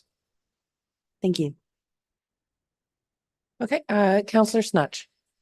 Along the similar lines, but you said a second ago, Waleed, that just like council, when you're talking about sort of gag order or not talking, what did you mean by that? Not just like council, but I mean, I know that some of the council procedures, if all council is sitting together, that they're not allowed to be together outside of the council setting without the clerk or something. So to keep everybody from making a decision together outside of a public meeting. And how long has this policy been going on in this township where the Committee of Adjustment follows this, and why wasn't it in the policy before? Or you just realize it was missing? I guess whoever did these procedure bylaw, I'm not sure yourself. So why wasn't it in there before? And maybe while you're answering that, is this something that most municipalities have in place? I'm not sure about other municipalities. I do know that there are requirements to have policies and procedures just to make sure that laws and rules are administered fairly. In this case, our team has just been going over all relevant documents to make sure that our processes are current. And there was a mix of processes between 2018 and 2020. We just reviewed it and saw that some of these changes needed to be made to allow for our digital style meetings and our hybrid meetings, and along to just clarify how our refunds are done so that there's less discretion and there's some written policy that even as a director, you want some guiding framework when you're making your decisions. I've got that. My specific question relates to the gag order, or whatever you want to call it, of Committee of Adjustment members. Is that in place? I know it's in place, but I want you to confirm it. That's the way we've been operating, at least since I've been on council, is that they're supposed to be independent and they go and they listen to the case during the Committee of Adjustment. But I just want you to confirm that's always been our policy. You're not just adding this to the policy today. It just wasn't in the policy before. It was not in the policy before. It is something we learned at the Association of Committee of Adjustments. The committee is informed of this and it is standard practice. We just put it in our policy so that it's clear to council, to staff members and the public that this is a proper process. And this committee of the Committee of Adjustment, I didn't even know there was a committee. Do they have any, could you find out how many municipalities follow this procedure where the members don't talk to each other until they're in the actual meeting? I would just like to know, are we doing the same as 95% of all the other Committee of Adjustments, or are we an exception to allowing people to have discussions prior to the Committee of Adjustment? I could look into it and get you a definite number, but my best guess would be that majority, if not all. Yeah, if you could just get us that number, that would be great. Thank you. So is there any other questions relating to this report? Okay, so the recommendation is that we receive report BP 2024 dated June 3rd, 2024 regarding the proposed draft 2024 Committee of Adjustment procedural bylaw as information, and that and that the 2024 Committee of Adjustment procedural bylaw be forwarded to the June 24th, 2024 meeting for council consideration. All in favor? And that is carried. Is there any unfinished or new business? Councillor Snatch. Thank you. One of the residents handed me this piece of paper at the last meeting, and I was just going to throw this out the floor to see how we should be addressing this. But the question was, how many soil remediation facilities or large-scale soil dumping sites will Ramara Township be allowing over the next 10 years? I didn't even know how to start that or what we can do about it. But yeah, we don't want to have everybody else's excess soil here. So I don't know, where do we start with that? Can we restrict the number of these sites? Can we make sure that we're getting enough money to cover off the roads? I mean, that one thing was 150 trucks loads a day, I think. Do we how do we stop this so we don't end up with 20 or 30 of these facilities and just a gazillion dump trucks on the road bringing people's soil from the city up to Ramara Township? Mayor, were you wanting to respond to this, or were you waiting? Maybe add to it, because I remember when the original, it's changed names now, NRK came here and it went to an OMB. And part of the reason they were allowed is because we had a W clause in our official plan, including waste sites, because we had a waste site, which was the old Ramara dump. And I understood we removed that now, figuring it's grandfathered in and we don't want any more waste sites, which would also ban any new soil remediation sites if they fit. Like, I thought we did that at the time after the OMB hearing, which allowed the NRK site to take place. I thought we did update our official plan, which would prohibit any new waste sites in Ramara as well as any remediation sites. So that kind of adds to what Dave said. I thought we'd already done that. I would have to look into it. I'm not sure what mechanisms we need to do it But I will definitely check our draft official plan to make sure if anything that can be done would be done to do that if that's council's wishes. I would move that we do look into that. And because again, we have a waste site in Ramara that still has capacity, believe it or not, even though counties closed the site, but it's only used 20 out of 100 acres. So I don't think we've done our part. I don't want any more waste sites in Ramara Township. And I would say now, unless these soil remediation now operate under a different clause, I would want to make sure that we don't allow any more of them, if possible. So I would move that if you could look into it, Wally, if I had a So second. Mayor's moved it and Councillor Chu, you seconded it. I just had, can I Yeah, talk? Councillor Bell, yeah. Sorry, before you do that, I thank you. just wanted to make sure that the motion was on the floor. Thanks. I just have a comment that I just want to make, which is that Essential Soil Solutions has been an excellent. So I just want to, this is not a negative because ESS has been a good corporate citizen as well as a, the results from the site have never been negative until now. So I just want to say, I think that this is not a bad thing inherently. This is a great thing. And there are probably more sites needed across the province in total. And it may be that Ramara's done its share. But I think it's important to note that, as people, humans, we made a lot of messes and somebody's got to clean them up. And what Essential Soil Solutions is doing. And I just as an aside, I lived in Acton, so I was near the tannery, which is I believe a 75-year remediation project. So I think it's a great thing that we have ESS here. And I just want to add that. Yeah, absolutely, Mayor. And I wanted to thank you for those comments because you're absolutely right. Not only did they get a chamber award from us, they also won in Vaughan. It was on TV. They won the chamber for one of the cleanest businesses. So no, they're great corporate citizens. Thank you for pointing that out. My concern is the next one may not be. and the advantage of having it here is transportation. I think if you're going to have these type of sites, they need to be spread out around Ontario, not all in one location so that it all comes here. The idea, we have one here, maybe they should have one the other side of the lake. Maybe they should have one over in Court. Like they should be spread out. I just don't want to be the hub. Certainly. Thank you, Mayor. Councillor Snatch, follow up? I was on to a different question. Okay. Oh, so we should call that one for motion first. Okay. So we had a mover. Was the mayor seconder, Councillor Bell? Or sorry, Councillor to you? Yeah, correct. Sorry. Thank you. My brain's not here today. All right. All in favor? And that is carried. Okay. Councillor Snatch? Yeah, we've been seeing a pattern of people request. I mean, there's obviously a huge demand to get rid of the soil in Toronto, and that's why they're trying to build these berms up here for new quarries. We had one at the last meeting. We've got a couple more berms being built. And the problem with berms is that they come before the actual application, or they're the first stage of anybody operating. They can't operate until those berms are there. My worry is that we're going to get a ton of these applications in to build berms, and the people have no intention whatsoever to ever put a quarry in there, to ever have the facility they want. They're just trying to find something that says you must have berms, and then they're applying for that, and then we're taking a gazillion truckloads of soil, which we don't have the ability to manage. I mean, if anybody in the township has ever seen a soil report, let me know now. I will apologize. Sorry, Josh, I know you saw one because you gave it to me last week, but prior to last week, yes, but I'm not staff. And when I did read the report, I just felt like I had so little knowledge. It didn't make any sense for me to read the report because I don't know any of those terms. It's not my area of expertise.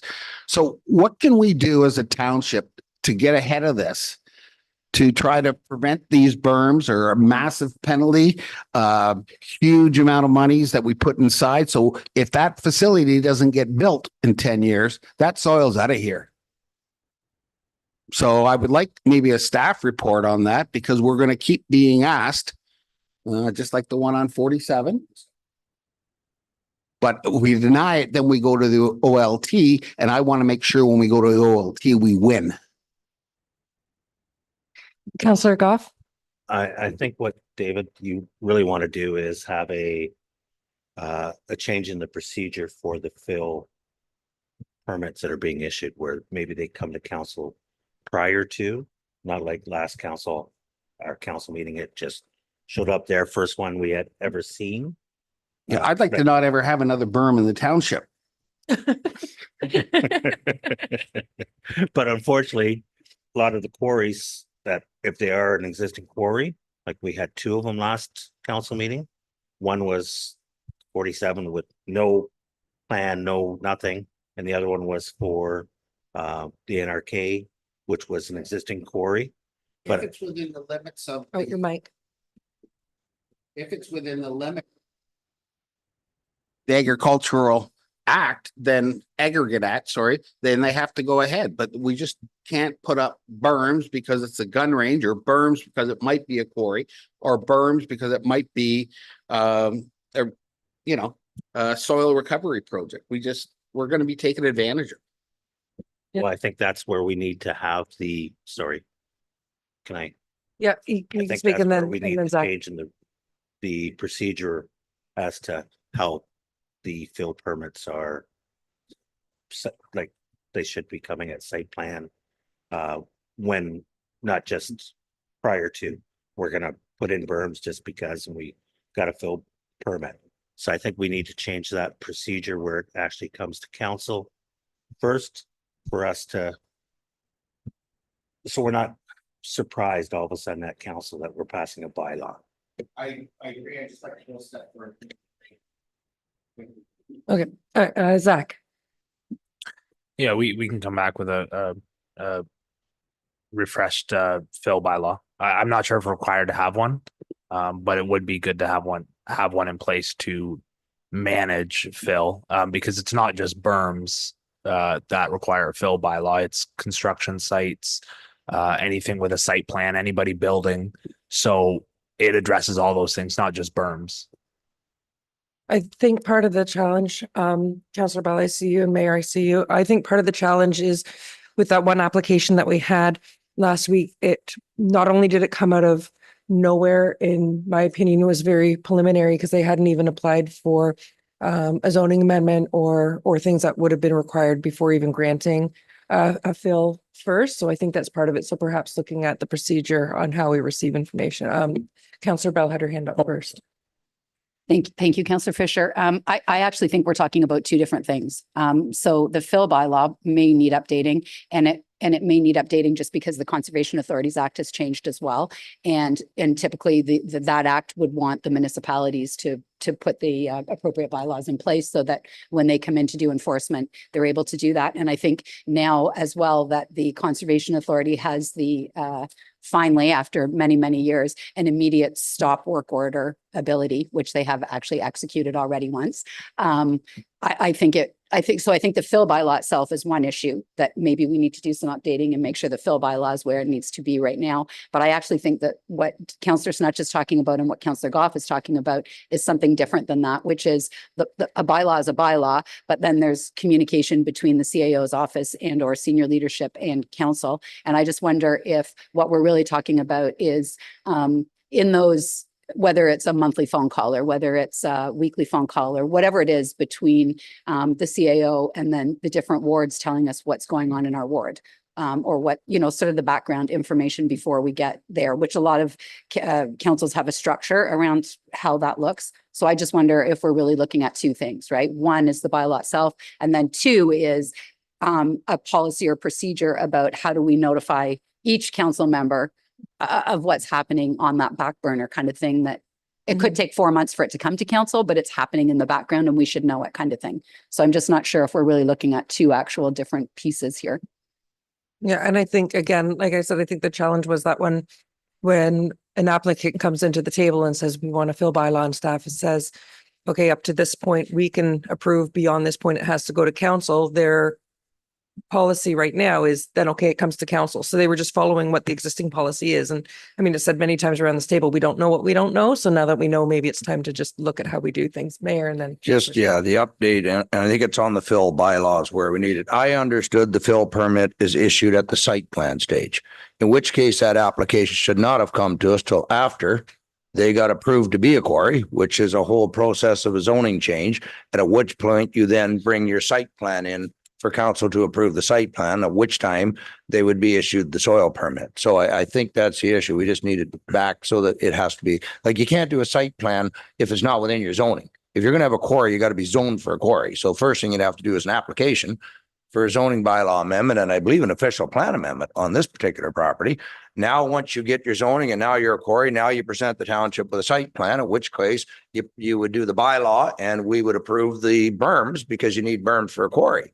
So I thought that's the way it was. So we maybe need to amend this fill bylaw that it is applied for at the site plan stage. I don't know if anybody can answer that. Josh looks like he's ready to.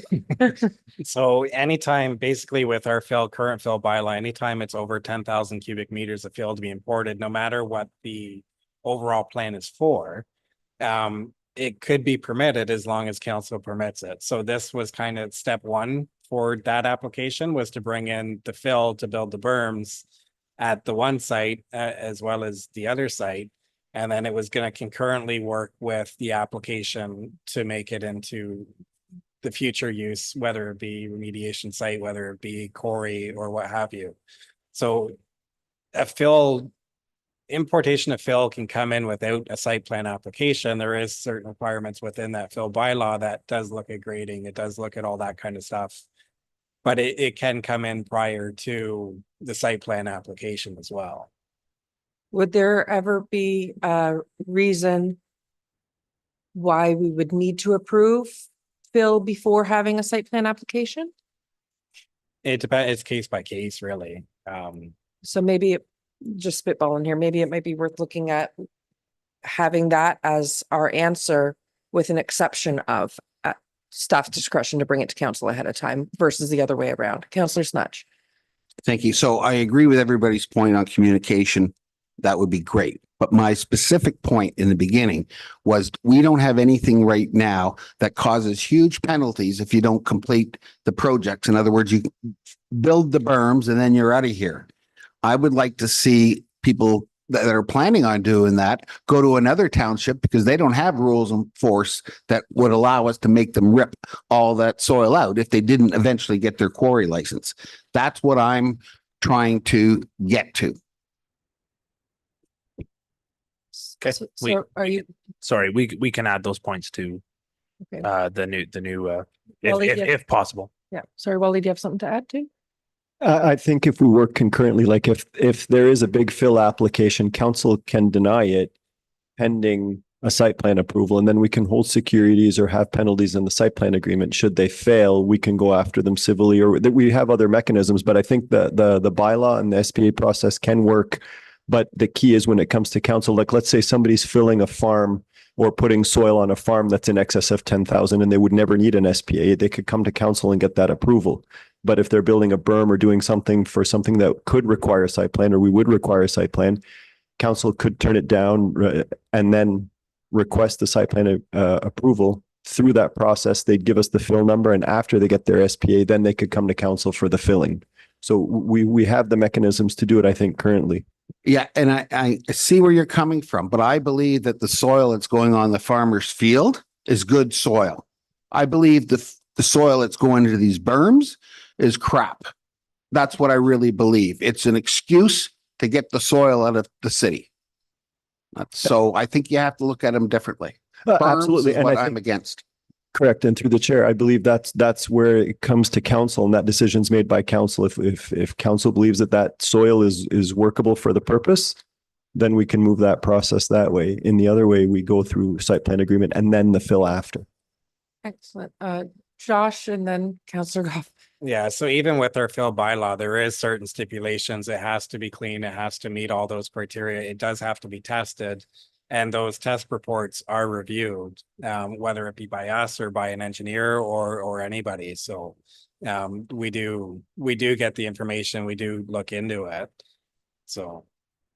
Councillor Goff. Well, again, what Councillor Snutch was going on was that the fact that there's not enough recourse for us if they don't move ahead with a $3,000. The last one had a $3,000 deposit or retainer on it, right? So there wasn't enough incentive for them to move forward, and $3,000 is nothing if we had to end up having to remove those. So we need, as a municipality, a bigger security to make sure that they do what they're supposed to do. Right, David? Okay, so am I hearing that council's asking for a report on how we can make amendments and changes to strengthen our fill bylaw and procedure surrounding, Mayor? Yeah, I think you've heard the discussion and I think we'd like to see it closer to the planning stage, like the site plan stage. Now, I will say our bylaw worked because it came to council and we denied it. So the system we have in place works, but we're looking at it from the point it shouldn't even been here because there was no site plan. And that's the thing. We need to know that the applicant is committed to the project. Again, if you were spreading land on a farm and you were going to farm it, there would still be a site plan, would there not? That they're going to go so many meters deep over the entire perimeter of the farm and where they're going to put it. Tiled, there would be a site plan, would there not? So it really needs to come at the site plan stage, I think. Okay, so I can't table a motion. Yeah. Okay, so Councillor Snutch put the motion on the floor. Is there a seconder? Sorry, can we just say the motion so I can make sure what we're saying? You're looking for a staff report to make changes to strengthen the fill bylaw requirements regarding development. Right. But I also brought up another part in there, how many, and a report saying how many soil remediation facilities or large scale dumping sites will Ramara Township have and what do we want? Okay, and I'll add including how many how many waste site locations are in the township. Would that be the same report or? Are allowed, or have we put something in place to restrict them? We can address that in the report when we're dealing with it. Just like the short term rentals. Yeah, okay, so we have a movers, Councillor Snutch, seconded by Councillor Goff. Councillor Bell, did you have any? Okay, any further discussion on that motion? All in favor? And that is carried. Is there any other unfinished or new business? Seeing none, I'll give it back to you, Mayor. Okay, so we're on to transportation services temporarily anyway, Deputy Mayor. Thank you. We have quite a few things on the agenda today, so we'll start pushing through here. 8.1 shore wall replacement costing Bayview Avenue. Recommendation that we receive report ID 2424 as information and that shore wall replacement be forwarded to 2025 budget for consideration. So I'll put this on the floor. Councillor Goff, seconded by Councillor Snutch. Okay, maybe, do you want to touch on this, Josh? Sure. So last year, I believe it was around budget time, a report was asked for pricing to replace the shore walls at the existing Marina Del Rey. So staff went out to get quotations. We approached 4 local contractors that did the work. Of the 4, I only received 1 quotation back. There was a second contractor that kept trying to get out there to meet me. But I never did receive a quotation from them. So we followed basically the same specifications as Lagoon City under the shore wall bylaw, minus the concrete cap on the shore wall. The only reason the concrete cap was omitted essentially was it was the existing shore walls and adjacent shore walls didn't have a concrete cap. So we just went with a steel cap and it brought costs down a little bit. So the overall cost that we got was $700 per linear meter. If we were to go with the concrete cap, it adds another $200 to $300 per linear meter. So overall, the project, if we decide to go ahead for 2025, you're $165,000. That doesn't include any permits from the LSRCA, anything over and above, just replacing the existing shore wall removal and replacement. I did attach the old report that was done last year with the agreement with Marina Del Rey and to how to proceed with that agreement. So overall pricing, you're $165,000 to replace that wall if we wish to proceed in 2025 or not. So. Okay, we'll open up for questions from council. Go ahead, Councillor Snutch. Yeah, I mean, part of that report says that about the option of selling the land. I'm not in favor of selling the land at all. But another part of that report also talks about taking it back to its natural state. Do you even know if that's a possibility, or would it just fall in like the lagoons and basically make them unnavigable over the the long term? Is that even an option to leave a natural shoreline is what I'm asking. So even though it states natural shoreline, it's more of like a gabion or armor stone style shore wall. At that point, it's a natural shore wall that would stop any erosion from coming in. But you're using stone essentially to stabilize the shore walls. And is that cheaper? It could be a little bit cheaper, but it's all dependent on the LSRCA as well, if they approve it or not. So sometimes they do, sometimes they don't. There's a lot of stipulations on what kind of stone can be used. So it's something we could look into further, if it's chosen to do so. You go to the budget in 2025, which is what your recommendation. Okay, I'm fine with that. Okay, Councillor Bell, then Councillor Goff. Thank you. And so, yeah, to David's point, we haven't actually gotten past whether we're going to sell the land. So I think that's the first conversation. We still need to get back to that. And I know that we've had conversation about, is it precedent setting or not? And that we have a policy that says we don't, and all those sorts of things. But I think part of what we have to keep in mind is that piece of land is never going to be of any use to us unless we were to acquire that marina property anyway. So on the precedent aspect or the adjacent property, but right now a tiny little strip of land at the end of a road that you can't access, park on, use for anything is it has no use to us. And so I know we talked about precedent, but then in other matters on other days, we've also said it's a decision of the council of the day and it doesn't set precedent. So I think we still need to get back to, do we sell the land? And we need to have that conversation before we can decide what kind of shore wall we may ultimately put or not put. So I think we need to go there first. Okay, Councillor Goff, then the mayor. Thank you, Deputy Mayor. I'm very familiar with the area. I grew up in Glen Cedar Drive, and at the end of Glen Cedar Drive, that's where we used to go down fishing all the time as kids. I don't think anything but a proper shore wall will actually work there, just because of the width of the canal and the size of the boats that are actually going into Marina Del Rey. I wasn't part of the discussion previous, but I think we should look at maybe sending the turnaround area for garbage trucks and that, and see if that will actually work with Simcoe County and approve it.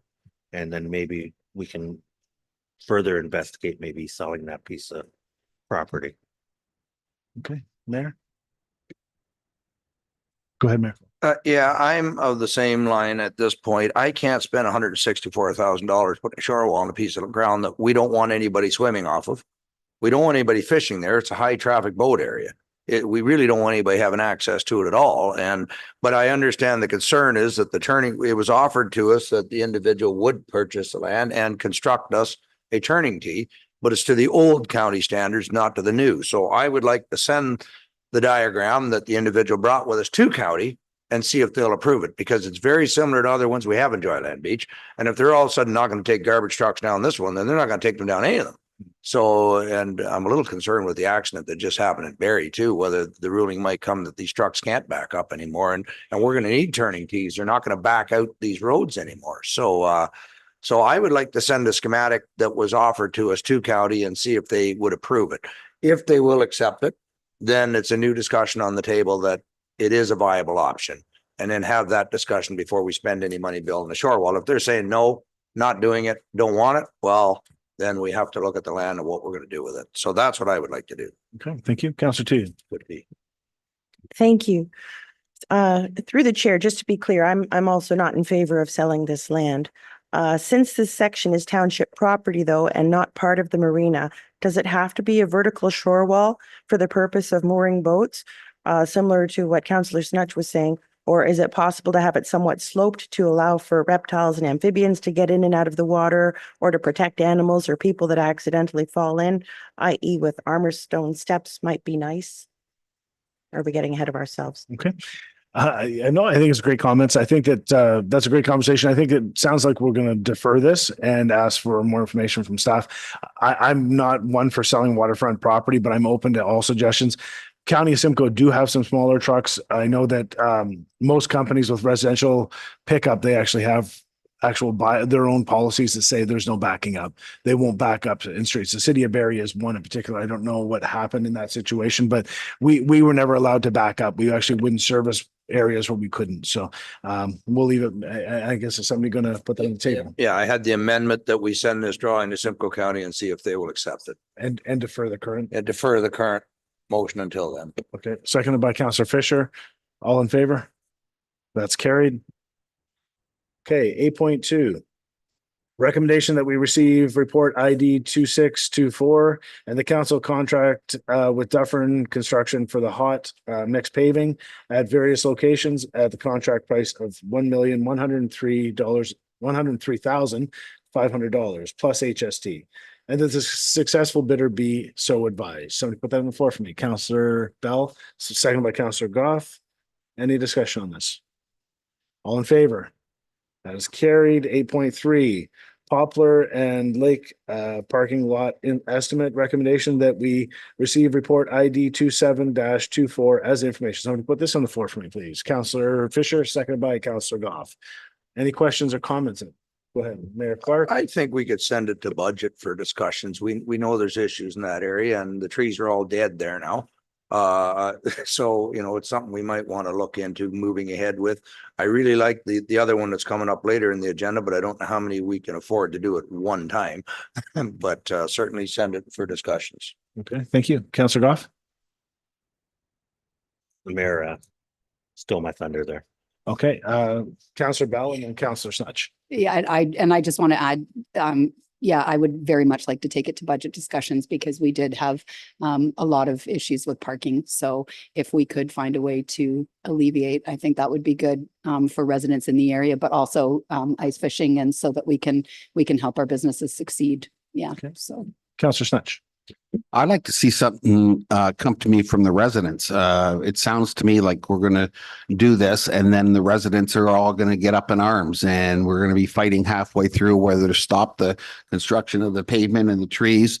So I think we have to reach out to get some opinions from the public on this and do things ahead of time rather than we always seem to be fighting at the end to convince people that we made the right decision rather than make them part of the decision.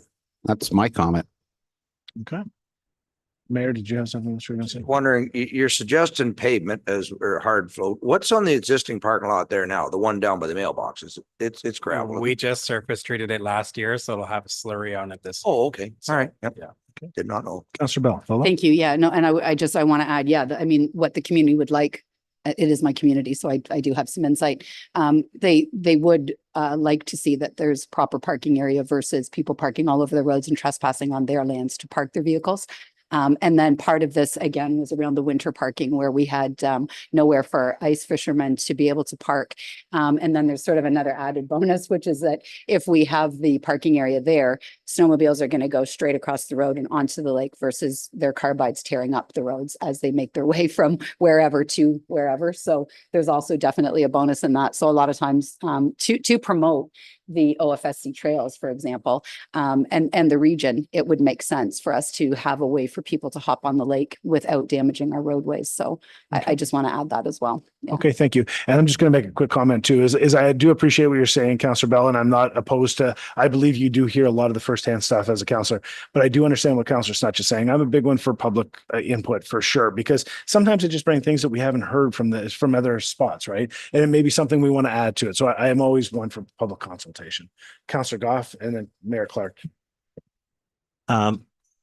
You're planning on this parking area paving it? Why would you not leave it a gravel where a paved parking lot, actually any of the contaminants that are coming off vehicles actually isn't just going to run off the pavement? I gave all three options in there: gravel, surface treated, and paved. So The only one I had was, or maybe we just put a sign up, future parking lot, and see what kind of feedback we get. The other one was concession 2, and I know we saw it on the roads tour. How far is that one from the lake? you're basically one concession up, so just under a kilometer. It's about a kilometer, is it, Yeah. from Yeah. there? Yeah. Not So- even maybe. And it's a dirt road. Yes. So just, I'm thinking the same thing, the snowmobiles, they can park here and 1 kilometer, the lake's nothing. Yeah. But unfortunately, the winters we've been having. Right? They're driving down the road, they're carrying them, right? They're not being able to make it to the lake. Councillor Bell. Thank you. Yeah, no, and I just want to clarify, I do a lot of public engagement, so I wasn't arguing that. No, I just want to say I'm certainly not arguing. I've been begging for public engagement every single opportunity I can get it. So it wasn't that, but I am just saying though that piece of it, the trespassing, this would alleviate a lot of that, I think. So definitely I do hope we're going to bring it to budget discussion. So I would second that. Okay, thank you. All right. Councillor Sanchez. I would like to, when it comes to budget, to also have a survey done, or I want the community's input. And I don't think that difficult. I think, as the mayor said, you put up a sign and it could be one mailing out to 100 homes that are close to it. And let's just see what the feedback is to help us make the best decision. So you're making you're asking to amend the motion to include that? Yep. Okay, as we have a seconder. Sorry, I would have a comment on that. But I just need a seconder first before we even discuss it. If we don't have a seconder, then we don't discuss it, right? Okay, we have a seconder. Councillor Fisher, go ahead, Councillor Bell. I just was going to say, if we're going to do a survey though, putting out a survey that only gives one option isn't. So if we're going to say to them, hey, we want to turn this into a parking lot, and they're going to say, oh, we don't want a parking lot. Well, what can they have instead? Because right now there's never been a conversation about what might we put in that space. It's always been just kind of an unused space, it's adjacent to the park and beach, but to go out and survey people, if you're going to do an actual survey that we're going to spend money on and staff time on and that sort of thing, you'd want to say to them, what are your choices? So either it stays as is, it becomes a parking lot, or what would you like to see there? Exactly. Right. So we'd need a bit more. Okay, so then can I have clarification on what the amendment is then? You're looking for public consultation to look at? This comes to budget, the motion says it'll come to budget in 2025. And I'm saying when it comes to council or to budget, that it should also have the feedback of the residents. Okay. Councillor Fisher. Thank you. I'm hoping, I just want to make sure I understand. When it comes to budget, you want to put out the survey at that time, or we want to get a survey out now and then have that survey results for budget? Do you remember what happened when we put in the weed thing there? Yeah. So it went in there, and then we had everybody not everybody. We had some people who really, didn't like it or whatever, trees coming down, like let everyone know ahead of time. Yeah. So and we'll have a meeting. Yeah. So that's what I was hoping, that we have the survey go out now, so we have the results for budget. Okay. Councillor Bell. Thank you. It is my community. So I would like to make sure that I'm part of the process when the survey goes out, so that I have an understanding of what my community is being pulled for. So if there's a way that there can be a consultation with the ward councillor whose people are being talked about, then I would want to be a part of that conversation to make sure that the survey is indicative of what I think the community is already looking for. That would be appreciated. Okay, Councillor Satch, then Mayor Clark. Can the survey come to council then, so all councillors have an input? Okay. Yep. Are we feeling we need a survey, or just put a sign on site? Future parking lot proposal and a number that they could call, or something like a. We can probably do it in conjunction. Do a quick. Yep. All right. Perfect. Fine. All right. All in favor? That's carried. Okay, we're going to get into 8.4, recommendation that we receive report ID 28-24 infrastructure 10-year capital as information. Somebody put that on the floor for me. Councillor Tuyu, seconded by Mayor Clark. Okay, open this up for discussion. No discussion? Okay. In the future, this was terrible hard for an old guy to read. Can I get it printed in larger paper so that you can actually go through it? I tried sending the actual file. Yes. That way you guys could zoom in on it as well. Yeah. But yeah, we can probably print it out. Yeah. 11 by 24s, I think. To have for, I managed to get through it. I blew it up as big as I could and got the readers on. But yeah, if we could get a printed copy, even to take with us. Councillor Goff and Councillor. I was just hoping that maybe we could defer this to another meeting where we actually have the paper copy and we can actually go through it road by road, because I know there was some roads that I was trying to look at and couldn't find, and just then we can move forward. Okay. Okay. Thank you. Oh, Yeah. We were gonna defer it until we actually get paper copies and we can all lay them out and spend a time, but did you have a comment or want to reserve it until? I guess it's just more of a question for Josh, if that's okay, Sure. through the chair. The way that it stands right now, are these like the years that the proposed actions are going to be taken? Are these like solid numbers we can say to, for example, I don't know, Glencoe or whatever, hey, guess what, in 2025, this is happening, or are we still, is this still loosey-goosey? Can't talk. So it's just a proposed 10-year capital. It's based on the actual road conditions. But it is fluid. It comes up every budget meeting that we go through. Things get changed, things get moved around. The past 2 years, we've deferred quite a bit of work, and that comes to show in here as well. So it's not a hard set date or anything like that. It's what the capital plan is currently, and it's just a capital forecast. I'd like it to be a hard set date, but it never is. So Okay, all in favor? Deferring it? Yeah, I'm deferring it. That's carried. Old person, big friend. Okay, we're on to the last item, 8.5. The council received report ID 29-24 and the council contract with Four Brothers Construction for the replacement of Bridge 12 at the bid price of $1,022,455 plus taxes, and that the successful bidder be so advised. So put that on the floor for me. Councilor Goff, seconded by Councilor Snutch, all in favor. Perfect. No discussion? Sure. If you want to stop, go ahead. Usually bids we don't, but go ahead. Yeah. Thank you. We spoke earlier about the turtles all being out and about looking to nest. So I had a question for Josh, given that this is right in the middle of a big wetland. Through the chair, Josh, do you have any timeline yet on when this work is starting so that efforts can be made to salvage any turtle nests at the old culvert? So we're hoping to get started basically after the spawning season's done for fishing. So it's typically between July 1st, July 15th. With Four Brothers being the awarded contractor, they are currently on our Ramara Road 47 project. So the timing will relate to when one project finishes and when they can get onto another. Right now, we're kind of hoping for July, early to mid-July, for the work. So That's perfect. Thank you. Okay, if there's no other comments, I was just use my calculator real quick. So we're quite a bit under budget on that project. hopefully, yeah. Good job. There's a lot of work. Put you on the hot seat. Yeah, no, I know. So there's Things can come up. Yeah, so we tried to plan for all the unknowns with that job, but something might come up. So I appreciate that. Thanks, Josh. Good job. Go ahead, Councilor Bell. Oh, okay, no problem. All right. So any unfinished or new, Councilor Bell, and then Councilor Goff. Thank you. It's not, it's just a little thing, but when we were doing Lakeshore, for example, there was confusion because people didn't understand that slurrying is a 2-year process. And I know that you put out a great piece of communication when you did the first part. But then what happens, of course, is there's workers out on the street and they say whatever they say. And then the people along there became highly confused about what the project would look like and when it would complete. So I'm just wondering, just if you can update the communication that goes out on any of those roads, just to a little bit more inclusive about what the whole, like that it is a 2-year time period or whatever it takes to set a different expectation. Thank you. yeah, I think all those projects are identified on the capital plan page, and it does speak to what each project is and how it goes. So Okay, Councilor Goff. Thank you, Deputy Mayor. Welcome to be back on council again.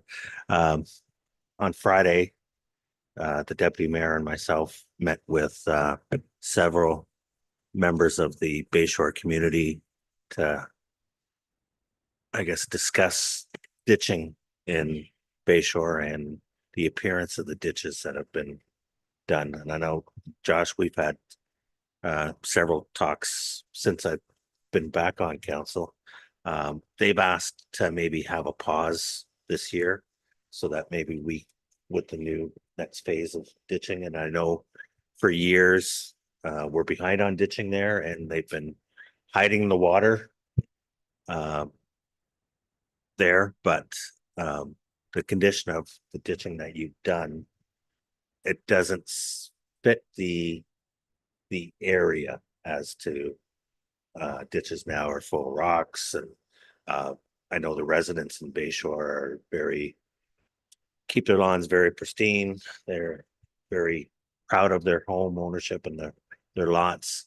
So I don't know what we can do moving forward to sort of keep the appearance that is throughout Bay Shore with the ditching that you've done recently and in the last couple of years. Yeah, and I'll just add to that too, Councillor Goff. We did have a good tour, and I mean, they took us some of the worst spots. There are some areas that are caving in. I spoke to Josh about that. I mean, that was the first stage of the ditching. There are some areas where we did see culverts that were pretty much buried. So there is ditching that has to happen. There's no question. And the one thing, in talking to Josh, is that it's an entire system. So just spot ditching isn't going to work because it's going to cause problems in other areas. So I think Josh had a couple of suggestions or ideas in mind, and maybe let him go over that with us. Yeah, for sure. So yeah, like you said, ditching, it's an area ditching plan. So we kind of planned over 3 years to make the entire system work. Last year was year one. We went in, we did the work. This year's year two, we'll continue doing it, but we actually go back to the areas that were done the previous year and touch them up. If there still is some low areas, fill them in. Typically, we just rake it and seed it. I know that doesn't fit the overall image of Bayshore Village. So in talking with the deputy mayor the other day, and I think a little bit with you the other day, we could look at, I don't want to set a new precedent for ditching, but we could look at possibly an area maintenance charge to come in and hydro seed after we do the ditching. We have changed our practices a bit in these more urbanized areas to bring in some topsoil and put some seed down. We did have crews in there in the spring that put some topsoil in some areas of Bayshore and put some seed down. We typically don't do sod, just for the extra cost of it. It's the same with hydro seeding. It's the extra cost with the hydro seeding. It's not a huge cost for hydro seeding, but there's just that added cost to it. Because ditching wasn't really something that was done a lot of in this township. We are behind and there is a lot of work to go ahead. We were trying to come up with an overall plan for the area. I don't really want to put it on hold if we don't have to, just because it delays everything. We've already booked the contractor for the job. We have locates in. They were actually put in early last week. So everybody in there is going to see locators in there, and it's going to bring up some concerns and red flags again. But if it is chosen to defer it, we do have other areas we can focus that time on. So. Councillor Bell. Thank you. I just, I guess a question and a comment. I've hydro seeded my yard, and the result was really good. So within just a few weeks, you had that completed look. So I just wonder if we can see the cost comparison, because if that is a factor, then I would support it if that would help to move the project forward. Okay, thank you very much. Any other comments?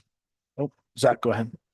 I just wanted to make a comment, and I think Josh touched on it a bit, but if we'd like to stay consistent in our practice, especially for ditching. So if we're, making this exception for one area, we have to think of other areas, because maybe it's only a little bit of cost for Bayshore, but as we do the entire township, might become quite significant to hydro seed everything, if it's requested by the residents in that area. So just something to keep in mind when we're looking at the practices of ditching. But just in saying that, Josh, I think we're talking about an area charge to the people who are requesting. It shouldn't be offsetting that cost. Right. And I understand that. But this year's Bayshore, next year, say we do a Brecken area, are we going to do an area charge for Brecken? And then we move to Lagoon City. Are we going to do a charge in Lagoon City? So then we got 3 different area charges. So just something to keep in mind. Not trying to sway one way or another, but just a point. I appreciate that. Thank you. Councillor Goff, then Councillor Snudge. Well, I think with Bayshore specifically, like I know we talked about maybe widening the ditches so that way it was easier for residents to actually mow the ditches, and you said there was an added cost to that. And a lot of the areas that we looked at, Deputy Mayor, were very, very rocky, where I don't know how you would get grass growing there unless it was there was topsoil put down, so it's almost something that needs to. But a lot of that rocky material is native material. So we didn't import any of that rocky material. It's what was existing there. So I understand that. Yeah. But when they used to have a lawn there and now there's no lawn and they can't cut the ditches, then I think there's an issue that we have to address. And it's not just because it's Bay Shore. Well, yeah, it is because it's Bay Shore. Because of the homes that are in that area, right? And how, if there's a windstorm and a few branches fall on people's lawns, they're out there first thing in the morning picking up the little branches that have fallen off trees. It's that look aesthetically that we need to keep in place. Yeah, and I think it's a fine line we have to walk to, because I think we can't set precedent for the rest of the township saying just because it's Bay Shore, we're going to treat them differently. Like, we don't do consultation when we're doing it or how we're doing ditching anywhere else in the township. So we've got to be careful about that. It's hard to balance that, right? But we have in the past when we did the roads in Athlete Patricia Drive, and we had to go back in there and make some changes because of the resurfacing, right? Okay. Councillor Snutch and then Councillor Bell. Two questions. I want to just on Josh's comment. I believe if ditching costs $2.50 a foot, then that should be the cost for the entire township. But I also, Joe, I was just going to ask you, like, have you put a motion on, what are we doing here at this? I really haven't put a motion on the floor. I just wanted to have a discussion as to see how we might proceed and listen to what Josh has had to say. And then that way it's out there in the public, because So do you want to forward it to the next committee of the whole, or what do you want to do? Yeah, I'll ask for a report moving forward. And if somebody I'm can second that. going to let Councillor Bell go first. She was first, and then Mayor Claire. Thank you. I appreciate that. We actually are already waiting for a report. And it just this leans into that. So Councillor Goff is talking about being able to, for residents to be able to maintain the lawns. And we are already expecting a report on lawn grass and ditches or visibility. How are we handling ditches? Because we have along Ward 5, for example, on Lakeshore, probably 80, maybe even higher. It could be 90% of the properties they cut right up to the roadway, and they can. And then we had that whole conversation about the undeveloped lots and what are we doing about that? Because we have visibility issues, definitely. But it does sort of lean into the same thing. So if it's a question of wider ditches allow for people to cut the grass on their own, then that might also be playing into the report that we're already waiting for. So I don't know how many different reports we need, but I think they're kind of, there's the performance of the ditch, and then there's the aesthetic or the ability for the resident to access the ditch. So it's kind of a couple of different things, right? So I don't know does that tie all into that report that Josh is already bringing, I guess is what I'm saying, or do we need a new and separate and different report? Could you throw it all together, Josh? I guess that's the question. no, I think the two reports would be separate, because this report would be more, what are we spending to remediate now versus sod or seed, essentially. Okay. Or sod or hydro. So it'll be a separate report. Okay. But I thought Councillor Goff also said, I heard the word stop. I thought you had said, can we stop it? And that's why I thought there was a motion They had needed. asked us to maybe if we could pause it for this year, but I know we're behind, and I would like it to pause, but I can read the room and I don't believe that's an option. So I'm not gonna put that forward. I don't think anybody's made any notion that we wouldn't accept that, Joe, but I think that, or Councillor Goff, sorry. But I do think that we have to stick with our timelines. It was a 3-year project, and we do have to go back and correct what's there for sure. Josh, he told me when we talked last week, the first thing is to go back and fix those areas that we've done. Then, So that's why I'm not pushing that Okay. forward. So if I could have a staff report, and if you could have it for next committee of the whole, and then that way we can discuss it before. Yeah, that's not a Going problem. forward. So yeah, Okay. we'll continue with the ditching, and the staff report essentially should be how to remediate after ditching. And then I would assume I need a seconder for that. Okay. Second by, Councillor Fisher. Just a couple more comments, I think. Councillor Sunshine, do you want to make another comment? Or? Oh, you're going to say that? Okay. We're just going to vote on that then? Well, so the report's not going to delay the project. It can go ahead. No, the report won't delay the ditching at all. We're scheduled for July right now. All right, The report will just basically how we proceed with the remediation of the site. perfect. So we're good to vote on that? All in favor? That's carried. All right, so if there's no other unfinished or new business, I'll pass it back to the mayor. I'm looking at the clock and it's noon. I wonder if everybody wants to break for lunch. We still got quite a bit of agenda left and then a meeting after. If we could continue for maybe 20 minutes, we have some lunch coming in, your worship. Okay, then with that, I will turn the chair over to Finance, Counselor Snatch. Thank you, Mr. Mayor. Okay, we have 7 items on the agenda today. And the first one, 9.1, is the municipal insurance pool with the county of Simcoe. Report TR 0524, that report TR 03 or 05. I don't better put my glasses on there. What does it say? 5. It does say 3. It's two different ones. Okay. Be received as information.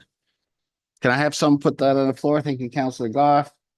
Thank you, Councillor to you. Questions? Okay, well, are any of the townships doing that right now? It sounded like some were experimenting. The pooled insurance? Yeah, Yes, I believe there's a number of townships involved in this process. in with Simcoe right now. Yes. And We're all doing it as a group right now. Yeah. but are some in and they're looking for more members, or are we just starting from scratch with everybody? Starting from scratch. Okay. I think that's fine. All in favor, receive it as information? Passed. 9.2, statement of council remuneration and expenses for 2023, TR 0624, that we received report TR 0624 regarding the 2023 council remuneration and expenses as information. Put on the floor, Councillor Goff, followed by Councillor Fisher. And questions? All right, all in favor? Passed. 9.3, council appointments to boards, committees, commissions, and committee of the whole portfolios. Council appoints to the committees. Okay, I guess this is a discussion. That the following council members be appointed to their respective portfolio boards, committees, and commissions for the 2024 calendar year. Can I have some of that on the floor, please? Deputy Mayor Bell and Councillor Fisher. Okay. Go ahead, Just to Mr. Mayor. comment on the second part, if council could give me to the next, I haven't had time to finish. Remember I said I would maybe change the portfolios at 2 years, but then we had a by-election. Normally I would throw roads at you, sir, but since I was going to shuffle the cards, if I could just have the council meeting, I'll call each councillor and see what your interests are and if anybody wants a change. So if council's okay with You're that, requesting a deferral? just on the committee of the whole portfolios, and then I'll Okay, report it at the So next council. you're going to put that up? Someone's. Yeah. Go ahead. Okay, so then my question is if we are going to be changing portfolios or not in the procedure bylaw, there are some committees and boards that fall under the umbrella of those portfolios. So I'm wondering if we should defer this in its entirety until that point. That'd be a clerk question.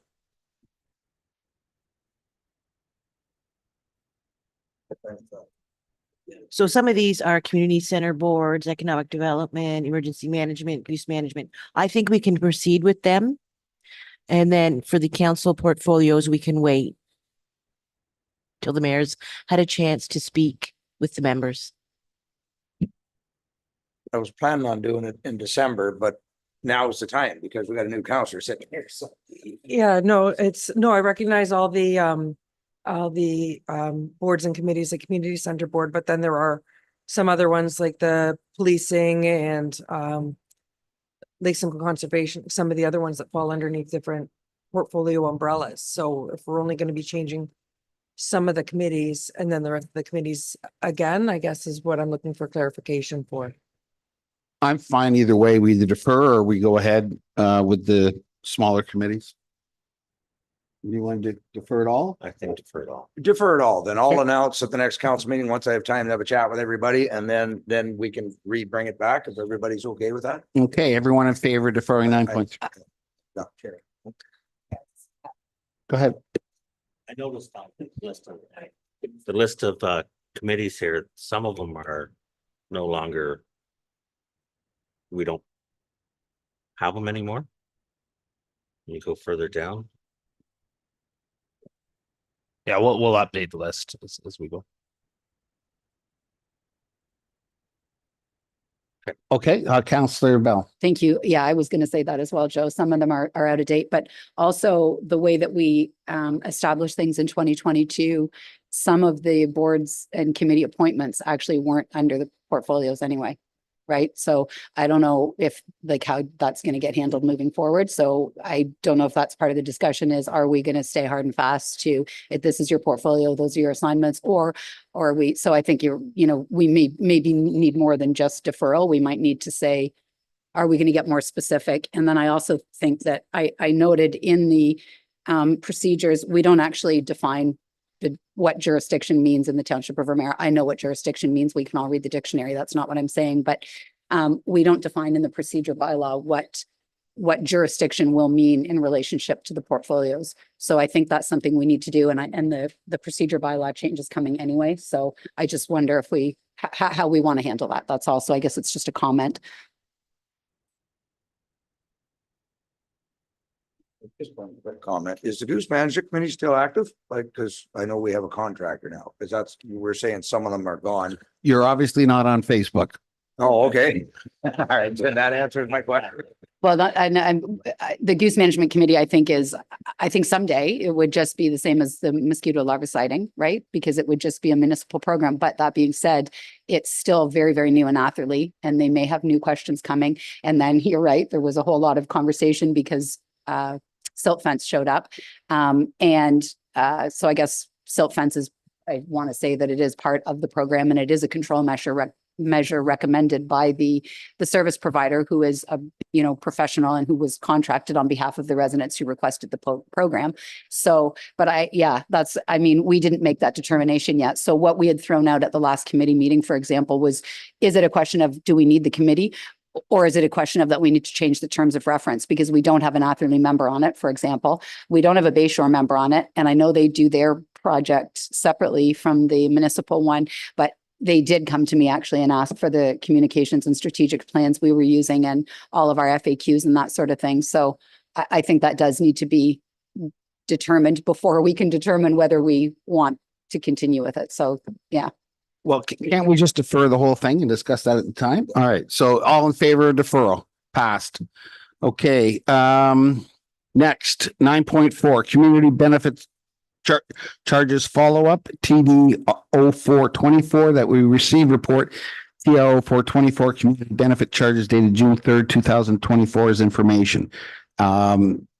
And have someone put on the floor. Thank you, Councillor to you and Deputy Mayor Bell. Go ahead. Questions from the floor.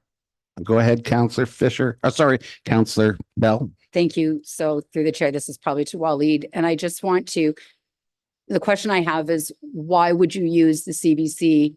Why would you use development charge A instead of development charge B? That's one of my questions, because the tool says that it can be applied, but then there's parameters around when you can apply it and then which charge you might want to use. And I still don't understand why we would use or not use the CBC versus some other kind of development charge. So that's question one.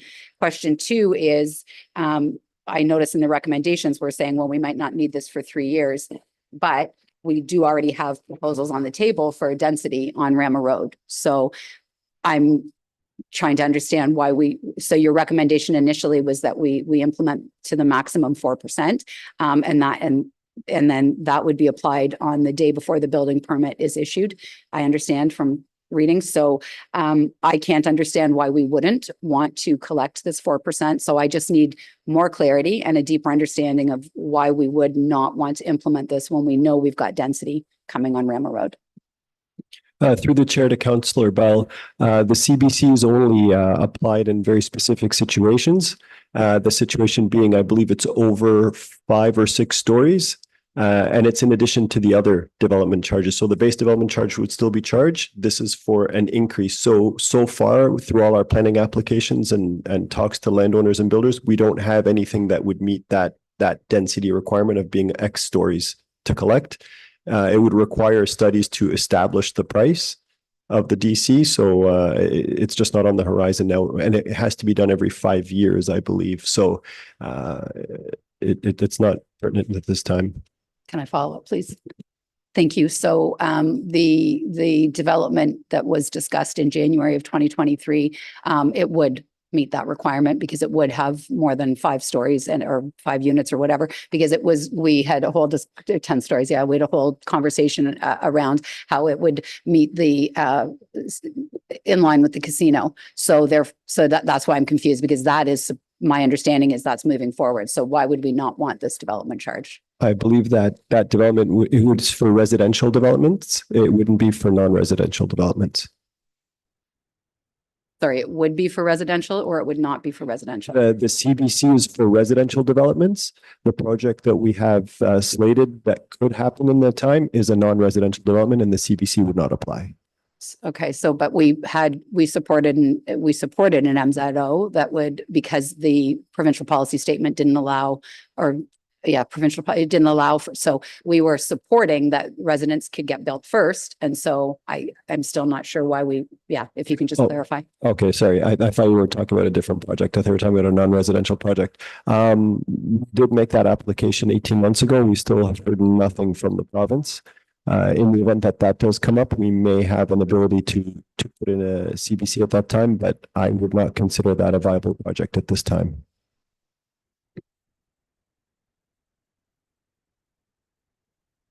Okay, so no other questions?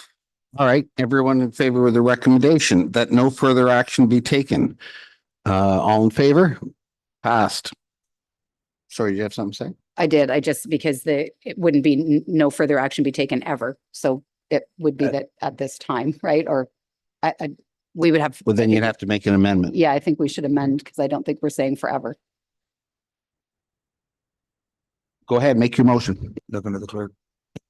Sorry, I thought Jen was trying to say something. Oh. So this was brought to council and then it was deferred. And reason it's brought back, it's because it was requested to be brought back. And there's no changes from the first time it was deferred. We still don't have that development. So that's the reason I added that no further action be taken so that council does not expect me to bring it back in a couple of months. Thank you. Councillor Bell, do you still want to make a motion? Well, as long as we're saying that it's a deferral that's standing, no. But if we're not saying it's a deferral that's standing, then yes. Mr. Mayor? Yeah, we're not saying goodbye forever. If the MZO gets approved, but it's a 5-year window, so we're going to delay it as long as we can, so we don't have to keep updating it. And right now we have no projects because the MZO is not approved. It's not a project. So, didn't say in the report how much at this point, and it would be triggered at the time. Did it say how much was this going to cost to go through the process? Wasn't that in the report too? I leave that to Mano. Mano, sorry. Yeah, it's actually my report. Okay. So yes, according to Henson, the cost of that study is around $30,000. So that's why if we don't foresee any development that would qualify for CBCs, I don't feel like it's a good use of our resources at this point. Okay, all in favor? Of passed. The next one, actually, now that I think about this, I should probably declare a peculiar interest on this, Mr. Mayor, if you could take chair back. I don't think you have one because you're appointed to the board by this council. Okay, if you're fine with that, If it was something else that I'll you refer weren't the appointed- integrity commissioner to you in the future. Okay, so Coochin OPP Detachment Board, report 0324 that $5,000 be allocated from the Community Policing Reserve to fund expenses related to the Coochin OPP Detachment Board for 2024. If someone could put that on the floor for me. Thank you, Councillor Fisher. Thank you, Councillor Tuyu. Questions from the floor? What? There's no questions on the floor. All in favor? Approved. Next, 9.6 investment update. I don't have to read the report to know who did this one. TRO 724. That report TRO 724 be received as information. Manol, if you have some comments to make. Oh, sorry. You want to put it on the floor first? Yes, good idea. Okay. By Deputy Mayor Bell and Mayor Clark. Manoj, do you have some comments to make first? Obviously, you're investing money wisely. It's difficult for me to comment on these because it's not like a yearly return. This is a different type of investment. So I'm not comfortable saying any type of revenues at this point because we won't know until the day we actually cash it.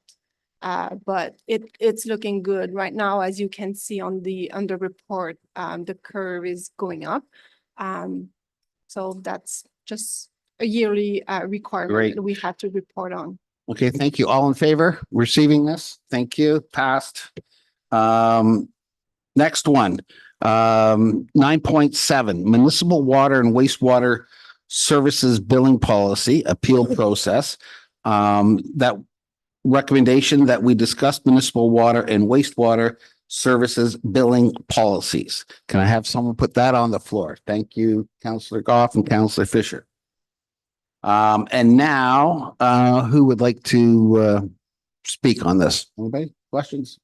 Go ahead, Councillor Bell. So this was in relationship to the motion, notice of motion I had brought, and we made the decision that we would move it to committee of the whole. So what I had been looking for, and it was a difficult thing to bring because the motion occurred in closed session, which meant I couldn't explain the motion or discuss the content of what occurred on the day that the motion was passed, which therefore meant that I had to put a second piece to the motion, which said that we would allow for an appeals process where municipal drinking water and wastewater billing is concerned. So what I am looking for is to rescind the piece of the motion that happened in closed session, which has left councillors who represent people who access municipal services in the position of having to say to a resident, no, you can't come and present to council because I said so, versus because this is the policy that tells you why you can't come and speak to council. So I know when we had the discussion last week, Councillor Goff recognized that he'd experienced the same. And it's an uncomfortable place to sit when you can't tell a resident why there is a policy telling them they can't access a process. So as I said last week, at that time, this was not a discussion about can they or can't they. So the first thing is just rescinding 134.21 where the staff was directed and therefore the outcome was that people could no longer come in and make a presentation to council. So first step is just to rescind that. And then if there's a second motion that we want to make or a discussion then that we want to have about whether we think it's appropriate for people to come in and petition and we want to pass a new same motion, it's just we need to do this in pieces. So the first step is take away the part that happened in closed session that prevents me from telling people why they're not allowed to present to us. So that's the first piece that I'm looking for. So the motion is then to rescind 134.21. And then on the other pieces, maybe we need a staff report on what are the policies of other municipalities, or I don't know that I'm obviously open for discussion on, but the first piece just has to be whatever policies and procedures we put in place need to be accessible in the public domain. Thank you. I'm not in favor of that. I think what we decided we would do is move this to a closed session. And we will just release the policy and the portions of the closed section that we feel are required for public information. And that's the end of it. So I would like to just defer this until we get to the closed session. We'll have a look at it and we will determine what it is and why this was ever in a closed session to begin with.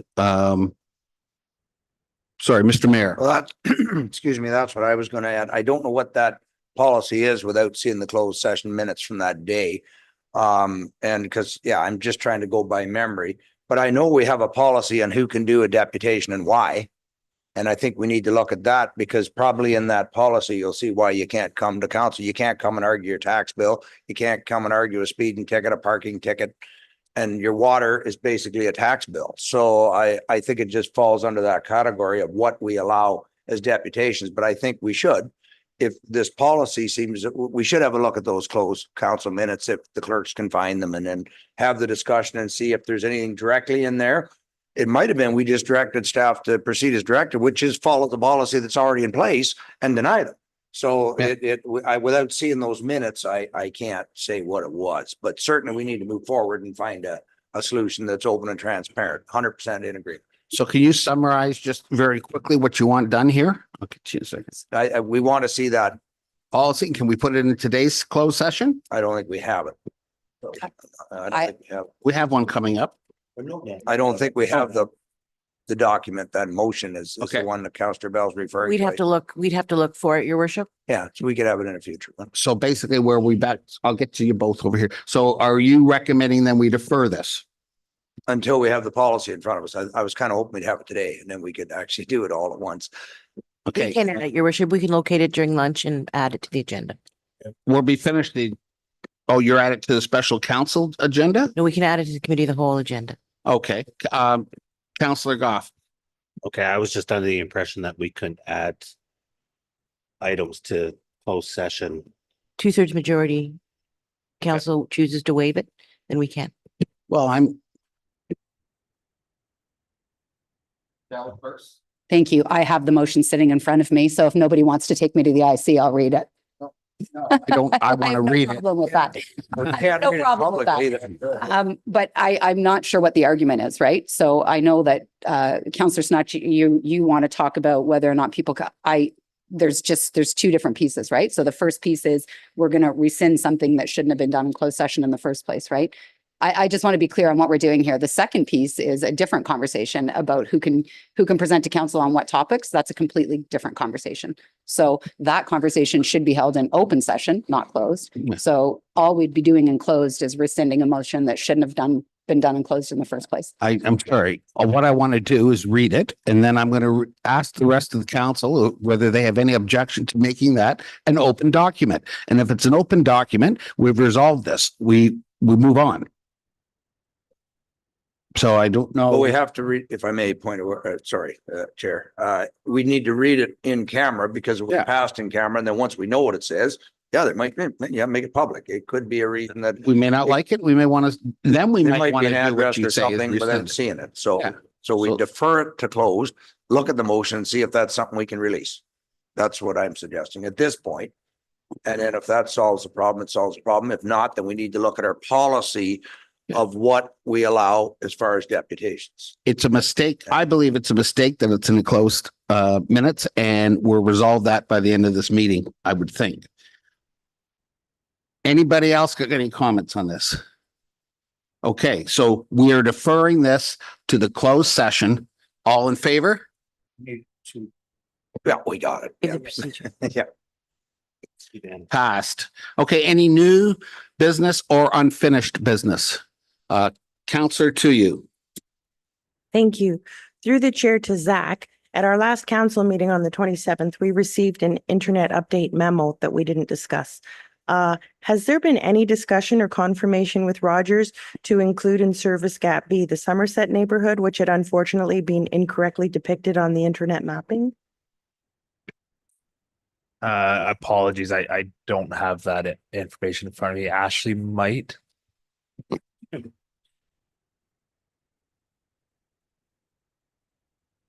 Yes, and I was going to reply back to that resident today because we just got that email question from them over the weekend. But yes, Rogers did provide that feedback, and so they will be part of the build that will be happening for the rest of Ramara. So that is what the province and the federal government passed. So that will be, they say, the timeline of December 31st, 2025. So they're not part of the Service Gap B, which is happening now, but they're still a part of the development that is in process that is going to be expanding for the rest of the areas. Thank you. That's helpful. Thank you. Counselor Bell. We're still on unfinished or new, right? I didn't jump all over the place here. Ooh, got lost for a second. So my question is for Zach, actually. I went to pick up prescriptions and I was just can't believe what I went through.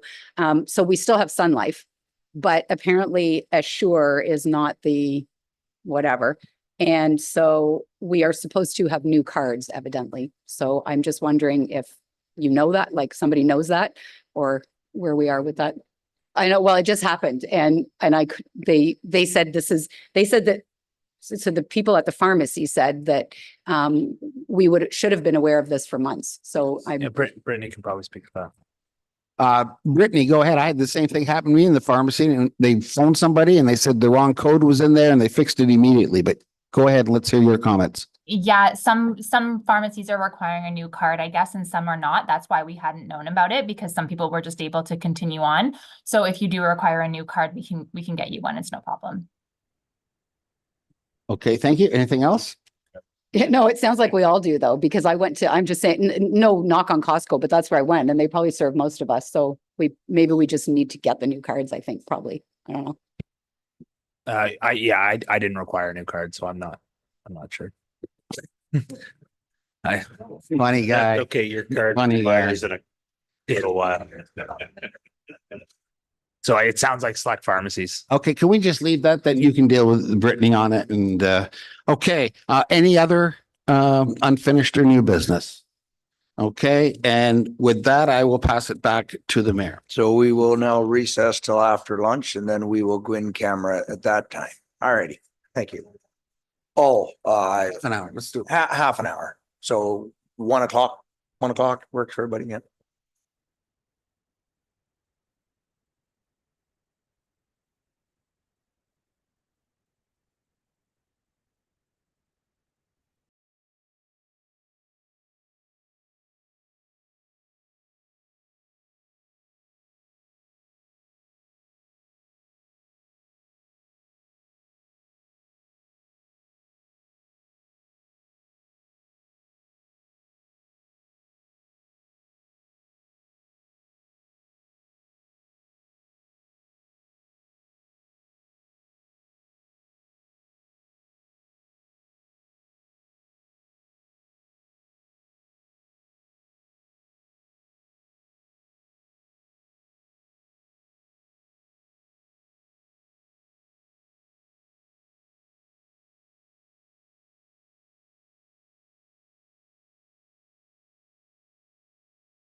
Yep. If we're back, should we do roll call again? We broke, or can you just confirm that we're all right?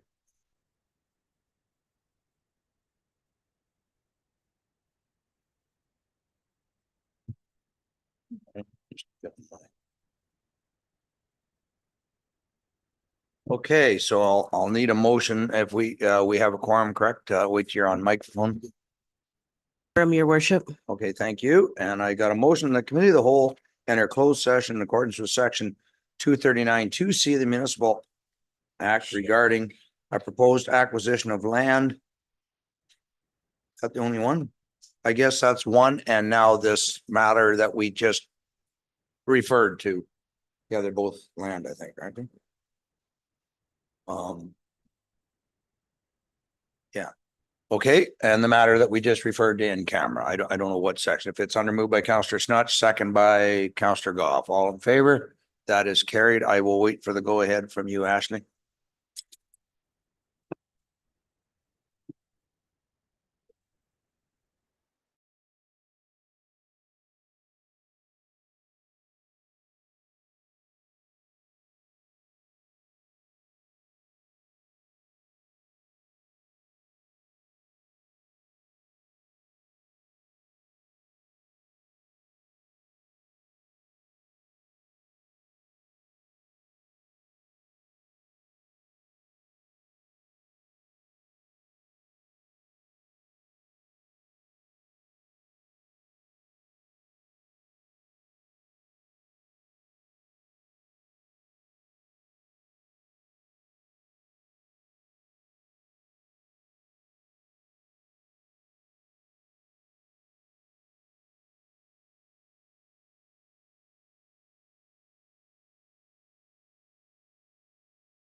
They're not in what I'm actually going to read now.